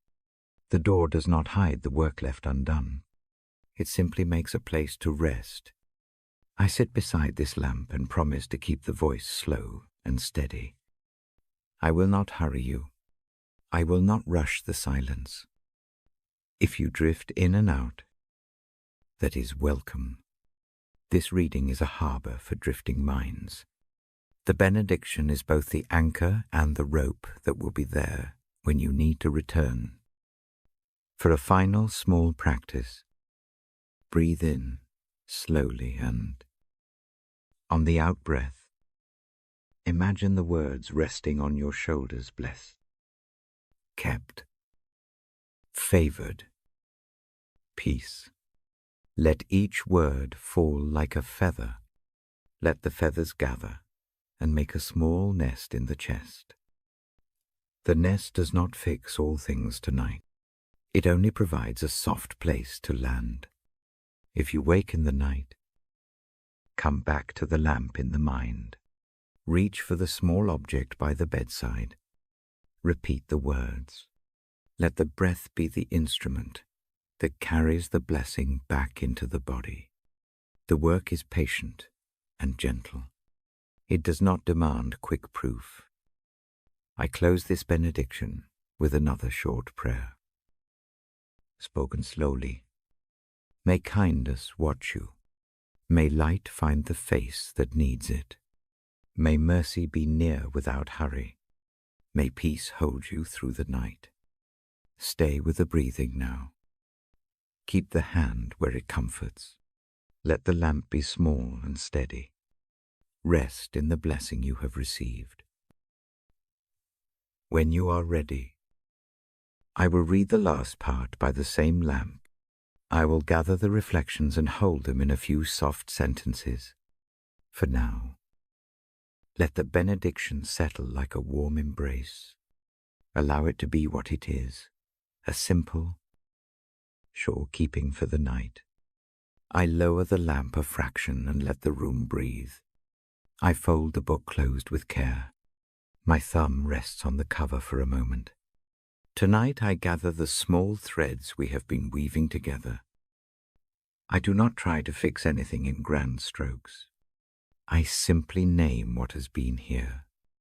Tenderness, mercy, a steady near hand, small practices, quiet prayers, gentle habits. Each one has been a stitch. Together they form a cloth that can be carried into the night. Picture that cloth with me. It is not a fancy quilt. It is a patchwork of ordinary things. Warm soup on a cold evening. A short message that says, I thought of you. A hand that steadies a cup. Each patch is a small mercy. The seam that holds them is a practice repeated. Lay your fingers on that imagined cloth. Feel its warmth. Let it remind you of the way little things gather into care. I breathe with you slowly. Inhale for 3 counts. Hold 1 soft beat. Exhale for 4. Let each out-breath lower a fraction of the weight you carry. If your shoulders lift, invite them to drop. If your jaw tightens, let it soften by a whisper. The breath is a quiet instrument. It asks nothing dramatic.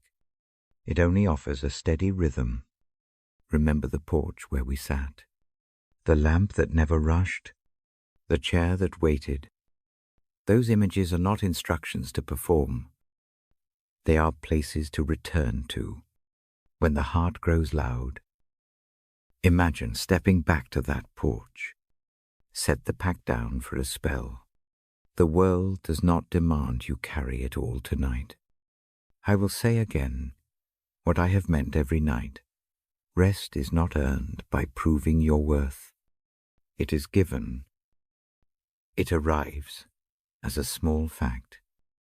You are allowed to receive. Place a palm on your chest if that feels safe.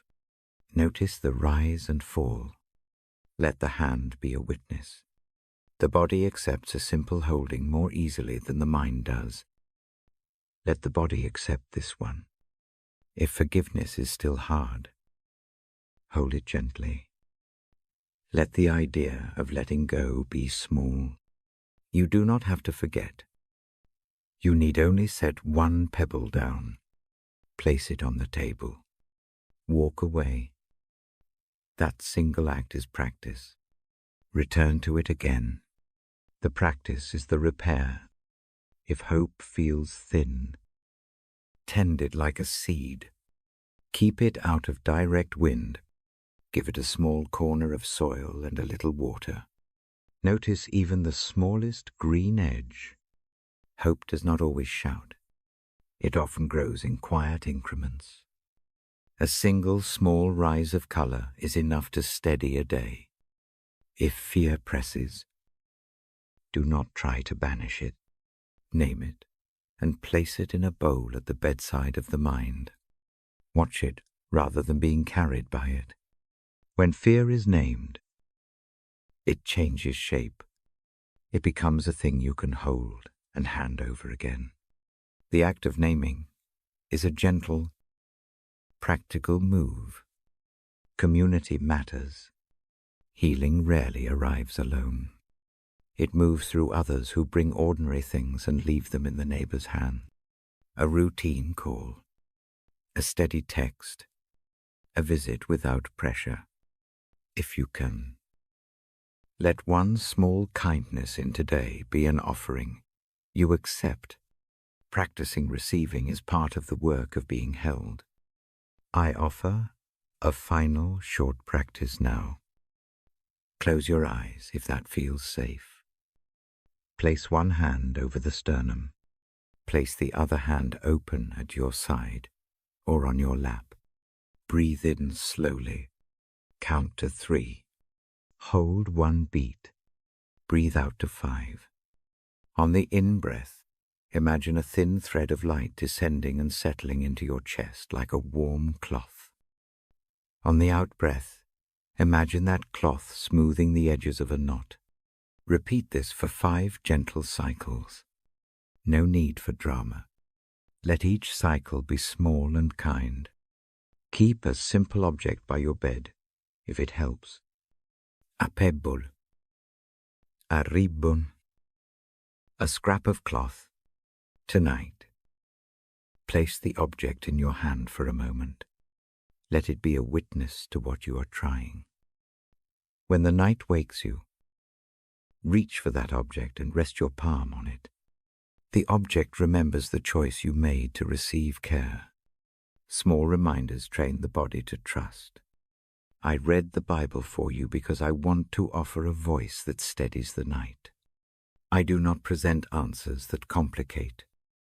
I bring images that soften. I paraphrase passages so they can sit lightly in the ear. The words we have shared are meant to be lived in small habits, not debated in long arguments. Let them be tools for sleep and for slow mornings. If grief returns, welcome it like weather. Do not force a festival inside. Weather the storm with a hand on the shoulder and a slow breath. When the rain fades, notice the clean air. Small relief can be enough. Let tenderness be the umbrella that does not pretend. The storm did not come. I will say a brief invitation now. If this hour has rested you, consider returning. Subscribe if you wish to keep this lamp by your bedside in the coming nights. Leave a small comment if one of these practices has helped. Join others who come here for the same steady quiet. The invitation is not a demand.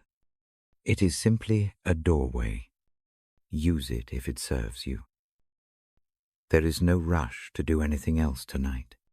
Do not press yourself to tidy the whole life.